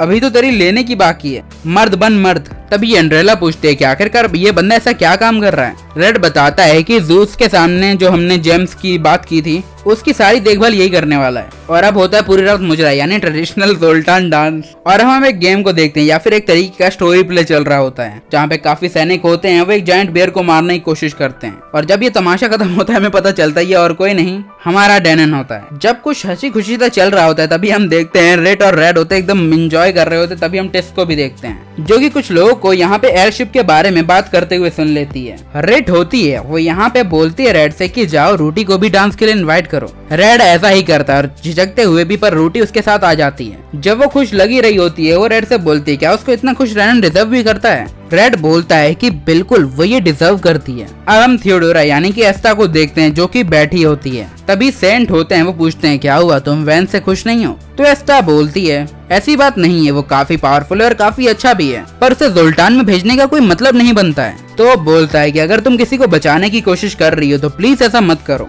अब हम टिस्क को देखते हैं जो कि दो अनजान लोगों को पकड़ने की कोशिश कर रही होती है। तभी तीसरा बंदा वहाँ पे आ जाता है और टिस्क के ऊपर अटैक करता है। टिस्क उसका भी पीछा करने की कोशिश करती है, शायद उसे पहचान जाती है। अब हम रूटी को देखते हैं जो कि अपनी ह्यूमन लाइफ की एकदम एंजॉय मार रही होती है। जब वो खुश हो ही रही होती है तभी टिस्क ऊपर से उसे देखती है। टिस्क बोलती है कि इन चीजों में वो काफी बेकार है। रूटी बताती है कि शुरुआत में कोई भी अच्छा नहीं होता है, जैसे जैसे काम करते हैं एक्सपीरियंस मिलता है बंदा अच्छा हो जाता है। पर ये क्यों गलत साउंड कर रहा है। रूटी ये भी बताती है कि ये काम करने से वो अपने भाई की मदद कर सकती है डायरेक्टली। तभी रूटी होती है वो टिस्क से पूछती है कि आखिरकार पिछली रात वो कहाँ पे थी। तो वो इस बात को बदल देती है क्योंकि वहाँ पे एक हर्ब होती है वो मुरझा रही होती है। तो यहाँ पे रेड आता है और चीज का भी इलाज ढूंढ निकालता है। रेड जब ये सब काम कर देता है वो नोटिस करता है कि रिट और टिस्क के बीच में शायद कुछ गड़बड़ है। जब अगली मॉर्निंग टिस्क होती है वो सो के उठती है, वो नोटिस करती है कि रूटी उसके मुंह के सामने ही है। रूटी पूछती है कि आज तुम्हारा क्या प्लान है। वो बोलती है कि कुछ नहीं, तो उसे यहाँ पे रेड के घर ले जाती है। अब वो लोग नहाने जाते हैं जहाँ पे रूटी उसे बोलती है कि मेरे पास तुम्हारे लिए कुछ है बेटे। ये सुन के टिस्क बोलते है कि गए। वो लोग जोल्टान की गलियों में घूम रहे होते हैं। तभी रूटी होती है वो एक जायंट मॉन्स्टर को आराम से टेम कर लेती है। ये देख के सही बोलते हैं कि देवी। अब वो लोग होते हैं वे खुले खेत के पास पहुंच जाते हैं और रूटी बोलती है कि सर जी आपके खेत के अंदर कोई मॉन्स्टर है, और वो उस खेत के ऊपर अटैक कर देती है जिससे जो मॉन्स्टर होता है वो बाहर निकलता है। रूटी होती है उसे खत्म कर देती है और वो फार्मर समझ जाता है कि ये तो एक एडवेंचरर है। अब हम टिस्क को देखते हैं जो कि एक प्रोग्राम के बीच में एज अ ऑडियंस बैठी होती है और हमें पता चलता है कि रूटी यहाँ पे एज अ परफॉर्मर गई होती है। चालू शो में मामला थोड़ा गड़बड़ाने लगता है पर रूटी होते हुए शो को अपने पावर्स की मदद से संभाल लेती है। वो लोग होते हैं वो रात के टाइम खाना खाने के लिए जगह पे बैठे होते हैं जहाँ पे रूटी बताती है कि आज उसके लिए एक बहुत खास दिन है। टिस्क को समझ नहीं आता है कि चल क्या रहा है, वो इतनी परेशान क्यों या इतनी खोई खोई क्यों है। रूटी बताती है कि असल में उसका प्लान था कि वो टिस्क के साथ पूरे दिन घूमेगी, एंजॉय करेगी, रात को खाना खाएगी, पर ऐसा कुछ नहीं हो पाया क्योंकि जितने लफड़े होते हैं उसे टिस्क ही साफ करती है। पर टिस्क को इससे कोई प्रॉब्लम नहीं होती है। अब हम उन्हीं दो लोगों को देखते हैं जिनका पीछा पिछली रात पे यहाँ पे टिस्क कर रही होती है। वो लोग यहाँ पे एक इन्वेस्टिगेशन के तहत आए होते हैं और तीसरा बंदा भी वहाँ पे आ जाता है। वो बोलता है कि टिस्क के बारे में जो भी इन्फॉर्मेशन मिले उसे डिलीट कर देना क्योंकि बदला भी एक चीज होती है। पर वो दोनों ये करने से मना कर देते हैं। तो बोलता है जी कोई ना, और उन्हें मार देता है कि मेरा बदला तुम्हारे कामों से काफी इम्पोर्टेंट है। देना वो बंदा होता है वो एक चीज का इस्तेमाल करके कौवे के सारे अपनी रिपोर्ट किसी और तक पहुंचा देता है और ओरिजिनल रिपोर्ट तोड़ देता है। अब हम टिस्क को देखते हैं जो कि उस बंदे के पास पहुंच जाती है। हमें पता चलता है ये बंदा असैसिन गिल्ड का एक पार्ट होता है और कहीं ना कहीं टिस्क की जड़ें भी इसी से जुड़ी होती हैं। वो बंदा बोलता है कि चाहे तो मेरे साथ हाथ मिला लो वरना मेरे बीच में आओगी तो मारी जाओगी। टिस्क बोलती है तो लड़के देखते हैं और वो दोनों लड़ाई शुरू करते हैं। जहाँ पे टिस्क होती है वो उसकी एक आंख फोड़ देती है और उसके बाद धमाकेदार युद्ध शुरू। जब उसको ये लग रहा होता है कि टिस्क हार गई होती है वो अचानक से उसके पीछे आती है और उसे घुस देती है अपनी चाकू। वो मरते मरते उसे सब कुछ बताने लगता है कि क्या कुछ सीन और क्या होने वाला है, पर पूरी बात करने से पहले वही निकल लेता है। अगली मॉर्निंग में टिस्क और जो रूटी होते हैं उस बंदे को ठिकाने लगा देते हैं और एक दूसरे पे भरोसा करने की कसम खाते हैं। स्पेशली रूटी, उसे फर्क नहीं पड़ता है कि टिस्क असैसिन है या क्या है। वहीं पे हम जो भी चर्च के ओनर या सेंट होते हैं जो भी हैं उन्हें देखते हैं, जिनके पास इन्फॉर्मेशन अभी तक नहीं पहुंची होती है, जिस वजह से वो वैन को जोल्टान में भेजने का डिसाइड करते हैं। अब हम रात का सीन देखते हैं जहाँ पे हमारा रेड और सभी लोग खाना खा रहे होते हैं। तभी टेस्क होती है, वो उससे चर्च के बारे में पूछती है। रेड बताता है कि वो असल में अभी एयरशिप ढूंढ रहे हैं। नेक्स्ट मॉर्निंग में रेड होता है वो न्यूज़पेपर पढ़ रहा होता है जहाँ पे एस्टा की कामयाबी के बारे में लिखा होता है। तभी रिट होती है उसे सोचने पे मजबूर कर देती कि ऐसा क्यों नहीं करते, हम एयरशिप दे देते हैं चर्च को। तो रेड बोलता है कि उसका ख्याल हम खुद ही रख लेंगे, फिलहाल रूटी को प्रोटेक्ट करना ज्यादा जरूरी है। उसके बाद रेड होता है वो रूटी के फार्म पे चला जाता है क्योंकि रूटी की पहली फसल यानी हर्ब्स होती हैं वो तैयार हो चुकी होती हैं और रेड उन्हें खरीदने के लिए आया होता है। अब रेड होता है वो डैनन के पास जाता है जो कि प्रैक्टिस कर रहा होता है और साथ में उसे एक ऑफर भी देता है कि चलो ना यार मेरे साथ ही चलो, पर रेड बोलता है कि नहीं यार। फिर बोलता है ठीक है भैया मंजूर है हमको भी, पर जाने से पहले एक इच्छा पूरी कर दो। अब हम देखते हैं रेड होता है वो घर पे अपनी तलवार चेक कर रहा होता है। जब अपनी वो स्किल्स चेक करता है वो बोलता है कि यार कमजोर पड़ गए हम तो। अब हम एंड्रेला को देखते हैं जो कि रेड के घर पे आती है और हमें पता चलता है कि यहाँ पे रेड और डैनन आपस में एक फ्रेंडली मैच करने वाले हैं और एंड्रेला यहाँ पे रेड की प्रैक्टिस के लिए आई है। तभी रेड को एक बात याद आती है, वो बोलते हैं कि एंड्रेला तुम तो एक स्पिरिट मैच हो ना। तभी एंड्रेला बोलती है कि अगर तुम्हें पता ना हो तो मैं तुम्हें बता दूं कि मैंने ही लोटस स्टाइल स्टाफ टेक्निक को इन्वेंट किया है। ये सुनते ही सभी सदमे में पहुंच जाते हैं और उसके बाद वो ट्रेनिंग कैंप के लिए निकल जाते हैं जिनके साथ में डैनन भी जाना चाहता है और रूटी भी एक्साइटेड होती है क्योंकि वो फाइनली रेड से सीखने वाले हैं। वो लोग नदी के किनारे अपने टेंट लगाते हैं और एकदम बातें कर रहे होते हैं। तभी यहाँ पे डैनन बोलता है कि तुमने थियोडोरा के बारे में फिर से सुबह पढ़ाई होगा है ना, लाइक उसका जैसा चल रहा है उसका हमारा ही नहीं चल रहा है, कम बैक तो वो होता है। और सच कहा जाए तो एल्बर्ट होता है उस टाइम पे उसकी काफी ज्यादा हेल्प कर रहा है और एल्बर्ट ही वो बंदा था जिसने यहाँ पे डैनन की मदद की थी। दिल से बुरा कोई नहीं होता है, इसलिए डैनन जाते टाइम यहाँ पे थियोडोरा यानी एल्सा से मिलना चाहता है। अब बातें कुछ ऐसे ही चलती हैं। उसके बाद सभी लोग अपने काम धंधे पे निकल लेते हैं और यहाँ पे एंड्रेला होती है वो हमारे लॉन्डी की प्रैक्टिस करवाती है। प्रैक्टिस के बाद यहाँ पे डैनन होता है वो उससे बोलता है कि तुम्हारी प्रैक्टिस देख के मुझे तुम्हारे मूव्स काफी ज्यादा प्रेडिक्टेबल लग रहे हैं और जब मैं तुम्हारे साथ फाइट करूंगा तो मुझे काफी मजा आएगा। और जब रेड और रेड साथ में नहा रहे होते हैं तब रेड बताता है कि डैनन एक काफी अच्छा वॉरियर है और उसके साथ लड़ने में मुझे भी मजा आता है। नेक्स्ट मॉर्निंग वो लोग होते हैं अपने फैमिली फ्रेंडली मैच की शुरुआत करते हैं, पर उससे पहले एंड्रेला उनके ऊपर मैजिक यूज कर देती है जिससे उन्हें चोट ना लगे। जहाँ पे डैनन उसके ऊपर काफी मार्शल आर्ट का यूज कर रहा होता है पर रेड उससे तुरंत बच जाता है। डैनन बोलता है कि तुम मेरे कॉमरेड और मेरे सारे स्किल्स को भी अच्छे से जानते हो तो तुम्हारे ऊपर तो रहम नहीं बरतूंगा। रेड होता है उसके काफी सारे अटैक्स को डॉज करने के बाद उसके ऊपर एक अटैक करता है पर उसके बाद भी डैनन उसे मार गिराता है। डैनन बोलता है कि तुम मेरे वर्दी अपोनेंट हो। वो ये भी बोलता है कि वो हमेशा उसकी इज्जत करेगा चाहे वो अपने लिए कोई भी रास्ता चुनता है। तभी रूटी होती है वो बोलते है कि डैनन मेरे साथ भी फाइट करो ना यार। डैनन बोलता है कि छोरी होके मर्द से फाइट करेगी।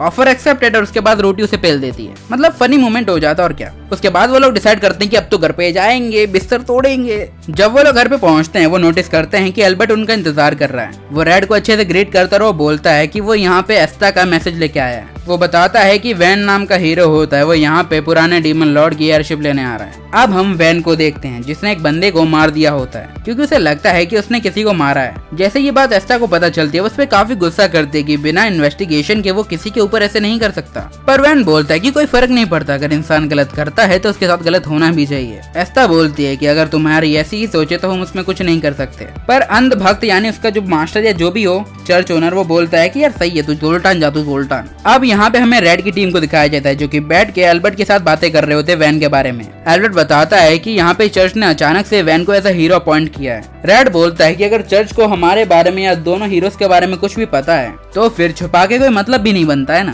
एल्बर्ट बताता है कि नहीं उन्हें कुछ भी पूरा नहीं मालूम है, यानी रूटी के बारे में तो नहीं, क्योंकि रूटी ने 4 डीमन को मारा है और एस्ता ने सिर्फ एक को, जो कि ठीक ही है। और चर्च भी यही चाहता है कि रूटी हीरो बनी रहे, पर रूटी ने अपना डिसीजन बदला है जिस वजह से चर्च भी शांत नहीं बैठेगा। जेंड्रेला होती उसे सलाह देती कि ऐसा करो तुम लोग कुछ टाइम के लिए जोल्टान से गायब हो जाओ, जब तक सही रहेगा हमें देखभाल तो करनी ही पड़ेगी। डैनन ये भी बोलता है कि जब भी कोई दिक्कत हो वो उनसे कांटेक्ट कर सकता है। रेड, रेट और रूटी होते हैं वो डोरेंट नाम के गांव में चले जाते हैं। रेड बताता है इस जगह का नाम ये इसलिए है क्योंकि इसी बंदे ने यानी डोरेंट ने होता है इस जगह पे काफी घर बनाए थे और इस गांव को विलुप्त होने से बचा लिया था। रेड, रेट और रूटी होते हैं वो आराम से बैठ के चिल मार रहे होते, तभी एक आवाज आती है कि वैन यहाँ पे आ चुका होता है। रूटी बोलती है कि उसके पास हीरो की ब्लेसिंग होने का यही मतलब है कि खतरे में तो है। चलते चलते यहाँ पे रेड को एक महिला मिलती है जो कि जमीन पे बैठी होती है। रेड उसे एक अपने कमरे में ले आता है। औरत का चेक करने के बाद रेड को पता चलता है कि उसके अंदर किसी ने पॉइजन इंजेक्ट किया है। जिसके बाद रेड होता है उसकी देखभाल करता, उसे ठीक कर देता है। जिसके बाद पूरा गाँव उनसे खुश कि भैया तुम भी हमारे हीरो हो,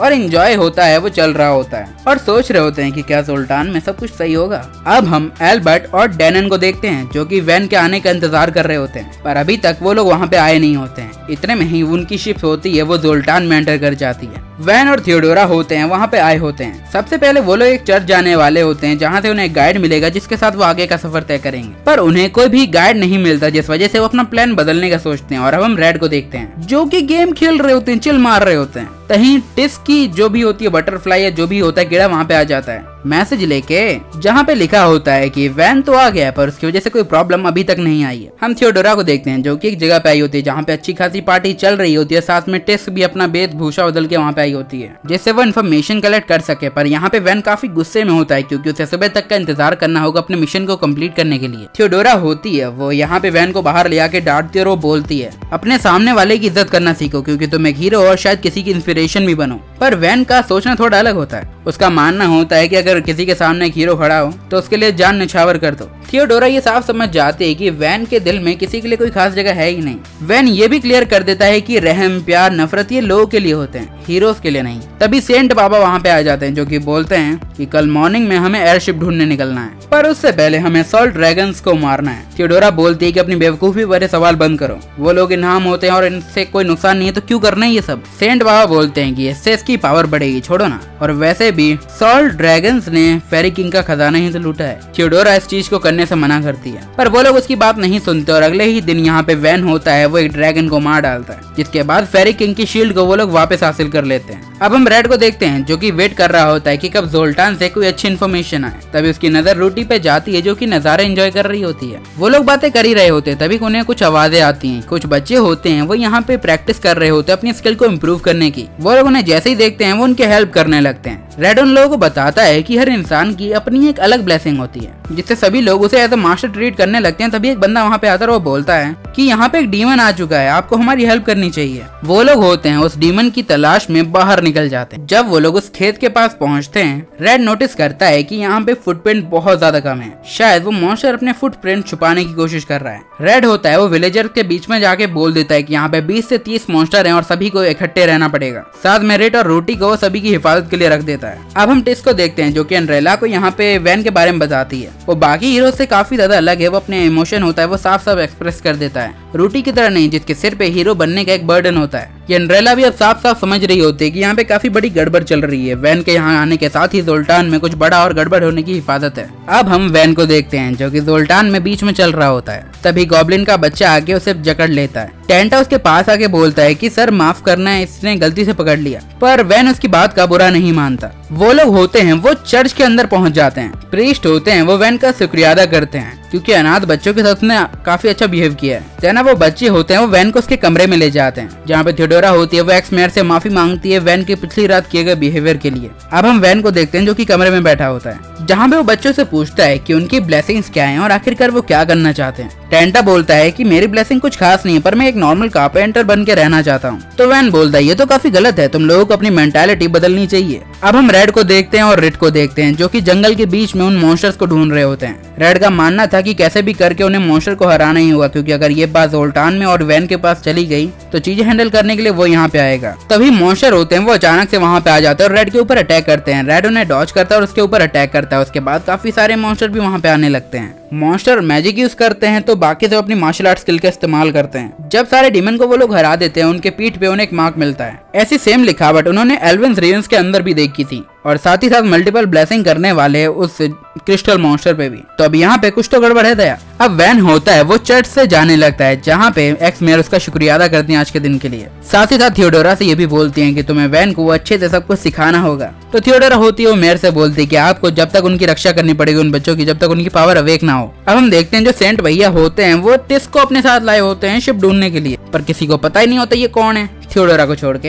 अब हम रूटी को देखते हैं जो कि नहा रही होती है और साथ में रेड को कांग्रेचुलेट करती है क्योंकि उसके भाई के साथ उसने एंगेजमेंट की है और बोलती है कि वो उसके लिए एकदम परफेक्ट बंदा है। रेड होती है और रूटी से बोलती है कि मेरा रिश्ता सिर्फ रेड के नहीं बल्कि तुम्हारे साथ भी तो शुरू होगा। अब यहाँ पे रेड के पार फिर से टिस्क होती है, मैसेज भेजती है, जिसे पढ़ने के बाद रेड को थोड़ी चिंता होती है। वहीं पे रेड को भी उसकी चिंता होने लगती है टिस्क की, क्योंकि जैसे ही वैन को यहाँ पे टिस्क की असलियत मालूम पड़ेगी वो शायद उसको कुछ कर दे। तभी रूटी बोलती है कि अगर कोई भी टिस्क को हार्म पहुंचाने की कोशिश करेगा तो उसका मरना तो तय है, उसे कोई भी नहीं रोक सकता। अब हम देखते हैं जो वैन होता है वो हिल जायंट के साथ होता है, वो फाइट कर रहा होता है और साथ ही साथ उसे काफी गालियां दे रहा होता है, काफी बुरा भला कह रहा होता है, जिससे उसे भी काफी गुस्सा आता है। पर वो कुछ करे उससे पहले ही वैन उसे मार डालता है। अब हम देखते हैं टिस्क और थियोडोरा होते हैं, वो बैठ के बातें कर रहे होते हैं, खाना बना रहे होते हैं, पूरा लाइफ एंजॉय कर रहे होते हैं। और इसी बातों में हमें पता चलता है कि यहाँ पे जो थियोडोरा होती है उसके मन में एल्बर्ट के लिए फीलिंग्स हैं। लाइक अगर बंदा अच्छा बन जाता है तो क्या ही बुराई है। वहीं पर रेड, रूटी और रेड होते हैं, वो एकदम एंजॉय कर रहे होते हैं, खाना पेल रहे होते हैं।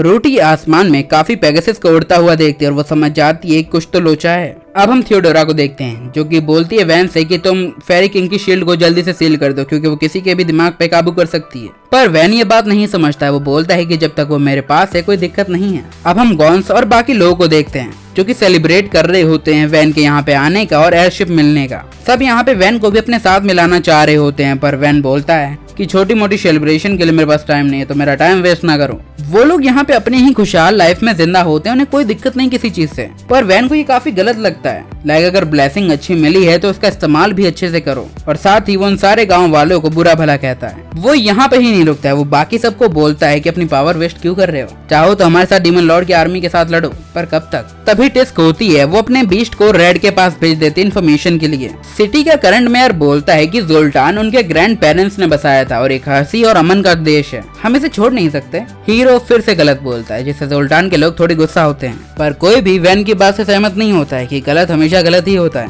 तब वैन होता है, वो फेरी किंग की शील्ड को समन करता है, वो इसका इस्तेमाल करने वाला होता है, इसलिए एक्स मेयर, थियोडोरा, टिस्क सभी उसकी ओर बढ़ते हैं। इतने में ही यहाँ पे वैन की जो छोटी सी फेरी होती है वो एक पावरफुल मैजिक अनलिश करती है और अचानक से वैन के हाथ में आ जाती है शील्ड, जिसका इस्तेमाल करके वो लोगों को मैनिपुलेट करने लगता है। मैजिक सक्सेसफुल हो उससे पहले ही एंड्रेला वहाँ पे आ जाती है और अपनी बेलों को इस्तेमाल करके उसे जकड़ लेती है। वो बोलती है कि तुम तो एक विलन हो, अगर लोगों को भड़काना ही तुम्हारी ताकत है तो क्या हो तुम। ये सुनते ही वैन को गुस्सा आता है, वो बोलता है कि मेरे सामने विलन जैसे वर्ड मत यूज करो, आई एम अ हीरो। वैन यहाँ पे एंड्रेला को कुछ करे उससे पहले ही डैनन वहाँ पे आके उसे पेल देता है। वैन फिर से खड़ा होता है, इस बार वो कुछ करे उससे पहले ही एंड्रेला होती है, वो काफी अटैक करके उसकी आंख को फोड़ने ही वाली होती है। पर वैन होता है, वो अपनी जगह शिफ्ट कर लेता है, जिससे डैनन को चोट लग जाती है। एंड्रेला होती है, वो यहाँ पे डैनन को ठीक करती है। तभी वैन बताता है कि वो अपने घाव को खुद ही हील कर सकता है, तो लोगों की जरूरत नहीं उसे। वो कुछ करे उससे पहले ही वहाँ पे सॉल्ट ड्रैगन्स की पूरी टीम आ जाती है, जो कि काफी गुस्से में होते हैं और अपने दोस्त का बदला लेने आए होते हैं। पर वैन शील्ड का इस्तेमाल करते हुए उस अटैक से इजीली बच जाता है। डैनन बोलता है कि अगर ड्रैगन्स ऐसे ही अटैक करते रहे तो पूरा ज़ोल्टान बर्बाद हो जाएगा। तो वैन बोलता है ये तो और भी अच्छी बात है, जिससे वो लोग डीमन लॉर्ड के साथ लड़ने के लिए और भी ज्यादा मोटिवेटेड हो जाएंगे। ये सुनते ही डैनन को बहुत गुस्सा आता है और वो जाता है वैन के ऊपर अटैक करने के लिए। वैन अपने मैजिक का फिर से इस्तेमाल करे उससे पहले रेड बाबा वहाँ पे आ जाते हैं। रेड तुरंत ही शील्ड छीन लेता है और सॉल्ट ड्रैगन के सामने आ जाता है। सॉल्ट ड्रैगन बोलते हैं कि इस हीरो से बच के रहना, ये काफी खतरनाक है। और अचानक से ही वो वैन होता है, वो रेड के ऊपर अटैक करने के लिए बढ़ता है। रेड बोलता है कि तुम्हारी यही गलतफहमी और आइडियोलॉजी होती है, वो तुम्हें अकेला बना रही है। तभी रूटी वहाँ पे आ जाती है और वैन को एक ऐसा पंच मारती है कि वो पत्थर में जाके घुस जाता है। वो ऑलमोस्ट बेहोश हो चुका होता है, वो सोच रहा होता है ये क्या हुआ। तभी थियोडोरा होती है, उसे हील करती है। वो उठता ही होता है, वो बोलता है कि वो रूटी को खत्म कर देगा और एक अच्छा हीरो बन जाएगा और पगलेट की तरह वहाँ पे हंसने लगता है। और हम देखते हैं बाकी लोगों को जो कि सोच रहे होते हैं कि आखिरकार ऐसा क्या किया जाए कि वैन पीछे भी हट जाए और काफी नुकसान भी ना हो। साथ में एल्बर्ट होता है, वो वैन के बारे में बताता है कि वो 8th प्रिंस है, फ्लेमबर्ग जो भी शहर सिटी राज्य हो, उसने एक दिन अपने आप को हीरो कहना शुरू किया और जब चर्च ने इस बारे में सुना उसने उसे एक्सेप्ट कर लिया, जिसके लिए उसने काफी लोगों की बलि दी है। उसने काफी मॉन्स्टर्स को हंट किया, अपनी पावर बढ़ाई और बीच में आने वाले हर दोस्त को उड़ा दिया। रूटी समझ जाती है कि वैन यहाँ पे खुद को ही भगवान मानता है और जब खुद ही भगवान हो तो किसी और की क्यों सोचो। वो लोग डिसाइड करते हैं कि वो लेवेंडर के पास बात करने के लिए जाएंगे। साथ में यहाँ पे एल्बर्ट से रेड बोलता है कि लिजोबो से भी बात करने की तैयारी करो। एल्बर्ट बताता है कि वो बंदा उससे भी ज्यादा भंडा आदमी है। रेड बोलता है कि चिंता मत करो रूटी, तुम और टिस साथ में हो तो तुम्हें तो कुछ नहीं होगा और जब तक मैं यहाँ पे हूँ ज़ोल्टान और रूटी तुम्हें कुछ नहीं होगा। अब रेड और टिस्क होते हैं वो वैन के बारे में बातें करते हैं। लाइक वैन होता है वो रूटी से टोटली डिफरेंट है। रूटी की एक पर्सनल आइडेंटिटी है, सोचने का तरीका है और वो अपनी पावर्स पे डिपेंड नहीं करती है। बट वहीं पे वैन होता है वो अपने पावर के बिना कुछ भी नहीं है। अगर दूसरे शब्दों में कहा जाए तो रूटी का मानना है कि उसे कभी हारना नहीं है, वहीं उसके यानी वैन के शब्दों में कहा जाए तो उसे जीतते ही रहना है। अब वो लोग होते हैं यानी जो भी वैन होते हैं वो वापस आ जाते हैं जोल्टान, और लिजबो होता है वो यहाँ पे थियोडोरा को बोलता है इन्फॉर्मेशन कलेक्ट करने के लिए। और अब पूरा शहर होता है वो रेड को बोल चुका था भैया पेल दे, हम नहीं देख रहे तू पेल दे। अब यहाँ पे थियोडोरा होती है वो वैन को एल्बर्ट से इंट्रोड्यूस कराती है और हम बाकी के लोगों को देखते हैं जो कि चोरी छुप के अंदर आ रहे होते हैं। रेट होती है वो लेवेंडर यानी वो छोटी फेरी होती है उसके पास चली जाती है। वो बोलते हैं कि हम तुम्हारी ट्रू आइडेंटिटी जानते हैं, तुम काफी खतरनाक और अपने आप को छोटी फेरी के रूप में छुपाने की कोशिश कर रही हो। वो बोलती है कि वो तो सिर्फ वैन से प्यार करती है। रेड बोलती है कि हमारे पास भी प्यार करने वाले कई लोग हैं।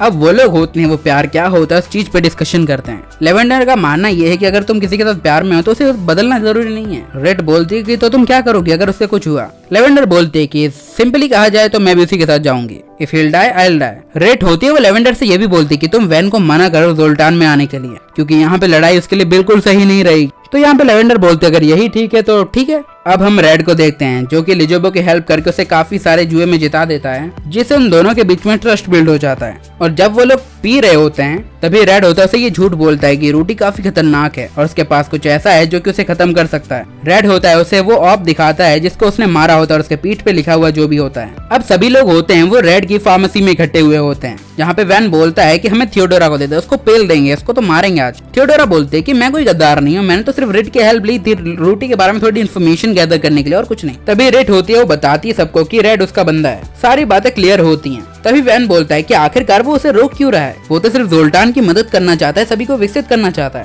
रेड बोलता है कि जो तरीका तुम यूज कर रहे हो ना वो टोटली गलत है, क्योंकि किसी को मैनिपुलेट करके उससे काम करवाना ये सही नहीं होता है। रेड उसे अच्छे से सारी बातें समझाता है कि अगर किसी का दिल जीतना हो तो अपनी अच्छाई से जीतो, बुराई और ताकत से जीतने वाला कभी भी सक्सेसफुल नहीं होता है। और एज अ गाइड वो उसे सारी चीजें एक्सप्लेन करता है। और वैन को भी शायद कहीं न कहीं उसे ये बात समझ आ रही होती कि जो उसने किया है वो गलत है। ज्यादा समझ में तो नहीं आता पर सभी लोग वहाँ से चले जाते हैं। टिस्क को फिक्र हो रही होती है कि कहीं वो लोग वापस आके कुछ गड़बड़ ना करें। रेड बोलता है कि लड़ाई ही हर चीज का सोल्यूशन नहीं होती है, कई बार लोगों के दिमाग को बदलने के लिए बातें ही काफी होती हैं। रेड होता है वो रूटी के पास जाता है और उससे बोलता है कि काफी टाइम तक मैं तुमसे मिल नहीं सकता वरना हम दोनों के ऊपर रिस्क बढ़ जाएगा। तभी गिल्ड के अंदर से एक लड़की आके बोलती है कि तुम्हारी हब्स को कलेक्ट करने के लिए कुछ ओनर्स आए हैं, पर उससे पहले उन लोगों को एक मिशन करना होगा, जिसके लिए रेड होता है वो प्रॉपर तैयार हो जाता है और उनका टास्क होता है एक मॉन्स्टर को हराना। पर इसके साथ वो लोग वैन को भी ले जाते हैं जिससे उसकी आइडियोलॉजी में थोड़ा फर्क आए। जब वो लोग उस मॉन्स्टर को हरा रहे होते हैं यहाँ पे उसे काफी ज्यादा चोटें भी आती हैं। रेड होता है वो यहाँ पे वैन से पूछता है आखिरकार वो डिफेंस क्यों नहीं कर रहा।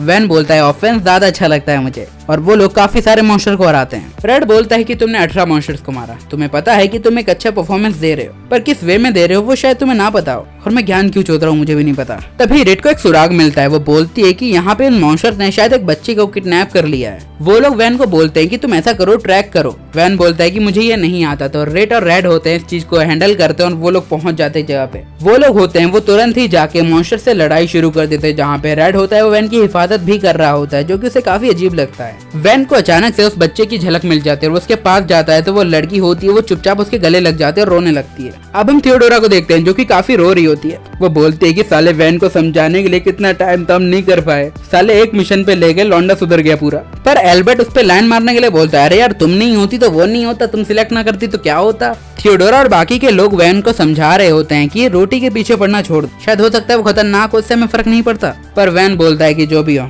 रोटी के साथ मैं फिर से लड़ना चाहता हूँ और जो होगा देखा जाएगा। और रेड होता है वो थियोडोरा से कई बार पूछता है कि आखिरकार वैन कैसा है, तो वो बताती है कि वो अपने आप को ज्यादातर कमरे में बंद करके ही बैठा रहता है आजकल। अब यहाँ पे हम टिस्क को देखते हैं जिसे रोटी ने यहाँ पे भेजा होता है, क्योंकि एक बच्चे को ढूंढते टाइम वो काफी कंफ्यूज हो गए हैं। तभी एल्बर्ट बोलता है कि मैं करता हूँ हेल्प। अब हम थियोडोरा को देखते हैं जो कि लिजोबो के साथ होती है और उससे पूछते हैं कि वैन कहाँ पे है, तो बोलता है कि वो एक बच्चे की तलाश में गया है, साथ में लेवेंडर भी गई है। अब हम एल्बर्ट को देखते हैं जिसने आते साथ ही काफी मॉन्स्टर्स को मार दिया होता है और गलती से एक फेरी ड्रैगन को भी मार देता है। तभी वो जो बच्ची खो गई होती है वहाँ पे आकर रोने लगती है कि इसको मत मारो। एल्बर्ट उससे माफी मांगता है, सॉरी बेटा चलो घर पे चलते हैं। तभी वैन वहाँ पे आ जाता है जो कि बोलता है कि जो भी इंसान बच्ची को रुलाएगा या जो भी क्रिएचर हम उसे छोड़ेंगे नहीं। एल्बर्ट बोलता है कि वो कोई नॉर्मल क्रिएचर है, बस वो तुम्हारे लेवेंडर की तरह ही है। एल्बर्ट होता है वो उस बच्ची से बोलता है कि ऐसा करो, तुम यहाँ से चली जाओ, साथ में हो सके तो उसको ड्रैगन को भी ले जाओ। और वैन से बोलता है कि वो उसे किसी भी मासूम की जान नहीं लेने देगा। वैन होता है एल्बर्ट को काफी ज्यादा मारने लगता है। तभी थियोडोरा आके वहाँ पे उसे रोक देती है और उसे काफी ज्यादा कूटने लगती है क्योंकि बाबू पे हाथ उठाया है। तभी अचानक से लेवेंडर पे कोई अटैक करता है जिससे उसके एक हाथ गायब हो जाते हैं। वैन देखता है तो उसे पता चलता है कि रूटी वहाँ पे है। अब रूटी और बाकी सब एक जगह पे चले जाते हैं जहाँ पे वो एल्बर्ट की देखरेख कर रहे होते हैं। रूटी बताती है कि वैन होता है वो आउट ऑफ कंट्रोल होता जा रहा है। अब हम वैन को देखते हैं जो कि लुजुबो के पास जाके बोलता है कि हाँ मैं जोल्टान छोड़ दूंगा, पर उससे पहले मैं सभी को मार डालूंगा, लाइक रेड, रूटी और बाकी सब। वो उसे ये करने से मना करता है तो इस गुस्सा होकर वैन उसके पेट में ही अपनी तलवार डाल देता है। अब हम रेड की टीम को देखते हैं जहाँ पे वो लोग आगे बढ़ रहे होते हैं। तभी एक वाटर फेरी होती है उनके पास आके बोलती है लेवेंडर एक काफी ज्यादा पावरफुल फेरी है, उससे लड़ना काफी बेकार रहेगा, वो बहुत खतरनाक है, चाहे तो वो मुर्दे को भी खड़ा कर दे। रेड डिसाइड करता है कि एक लास्ट मौका मैं उसे देकर देखूंगा और उसके साथ बात करने की कोशिश करूंगा। रूटी रेड से बोलती है कि वो उसकी हिफाजत करेगी पीछे से। तभी वैन को देखते हैं वो वहाँ आ चुका होता है। यहाँ पे जो भी हो उसकी बाहर खबर ना पड़े इसके लिए एंड्रेला वहाँ पे एक आइस बैरियर बना देती है। वैन होता है वो रेड से बोलता है वो सिर्फ रूटी को मारेगा और उसकी पावर ले लेगा जिससे वो एक अच्छा हीरो बन जाएगा और क्या। रेड बोलता है कि तुम्हें समझ ही नहीं आ रहा तुम क्या करना चाहते हो, तुम्हारी एबिलिटी नहीं है, तुम्हारी ब्लेसिंग नहीं तुम्हें अनाथ कर दिया है। वैन बोलता है कि हीरो कभी भी अपने गोल को नहीं भूलता, जैसे रूटी भूल चुकी है। रूटी बोलती है कि हाँ हीरो भूलते हैं अपने रोल को। रेड ने जब पार्टी छोड़ी मेरा दिमाग काफी डगमगाया, अपने रोल को फुलफिल करने की कोशिश की पर नहीं कर पाई। रेड बोलता है कि अगर तुम्हारी यही इच्छा है तो चलो लड़ाई से ही सॉल्व करते हैं। और वो अपनी एक ब्रोंज तलवार होता है वो वैन की ओर फेंकता है। वैन पूरा बौखलाया होता है, उस तलवार को तुरंत ही उठा लेता है। वैन होता है वो रेड के ऊपर अपनी मार्शल आर्ट स्किल का यूज करने लगता है पर उससे कोई इफेक्ट नहीं पड़ता, बल्कि रेड उसी का ही मुंह फोड़ देता है। वही रेड होती है वो लेवेंडर को बाहर हैंडल करने की कोशिश करती है पर लेवेंडर काफी गुस्से में आ चुकी है, इसलिए वो अपने रियल फॉर्म में आकर उसके ऊपर अटैक करती है। पर डैनन और उसके बाकी के दोस्त होते हैं उसे प्रोटेक्ट कर रहे होते हैं। रेड होता है वो अचानक से ही यहाँ पे वैन की तलवार तोड़ देता है जिससे लेवेंडर जो इतना खतरनाक रूप ले रही है उससे उसका कोई इफेक्ट ना हो। तभी रूटी होती है वो सामने आ जाती है। रूटी लेवेंडर के अटैक को रोक देती है। अब सभी लोग होते हैं वो अच्छे से फाइट कर रहे होते हैं, लवड़े लग रहे होते हैं, रेड की तलवार टूट चुकी होती है। तभी वैन उसके पास आता है। वैन उसकी पावर चाहता था पर रूटी सबसे पहले ही तैयारी कर चुकी होती है। अब वैन यहाँ पे हार जाता है। रेड उसे बोलता है कि उसे एक असली इंसान बनने की कोशिश करनी चाहिए,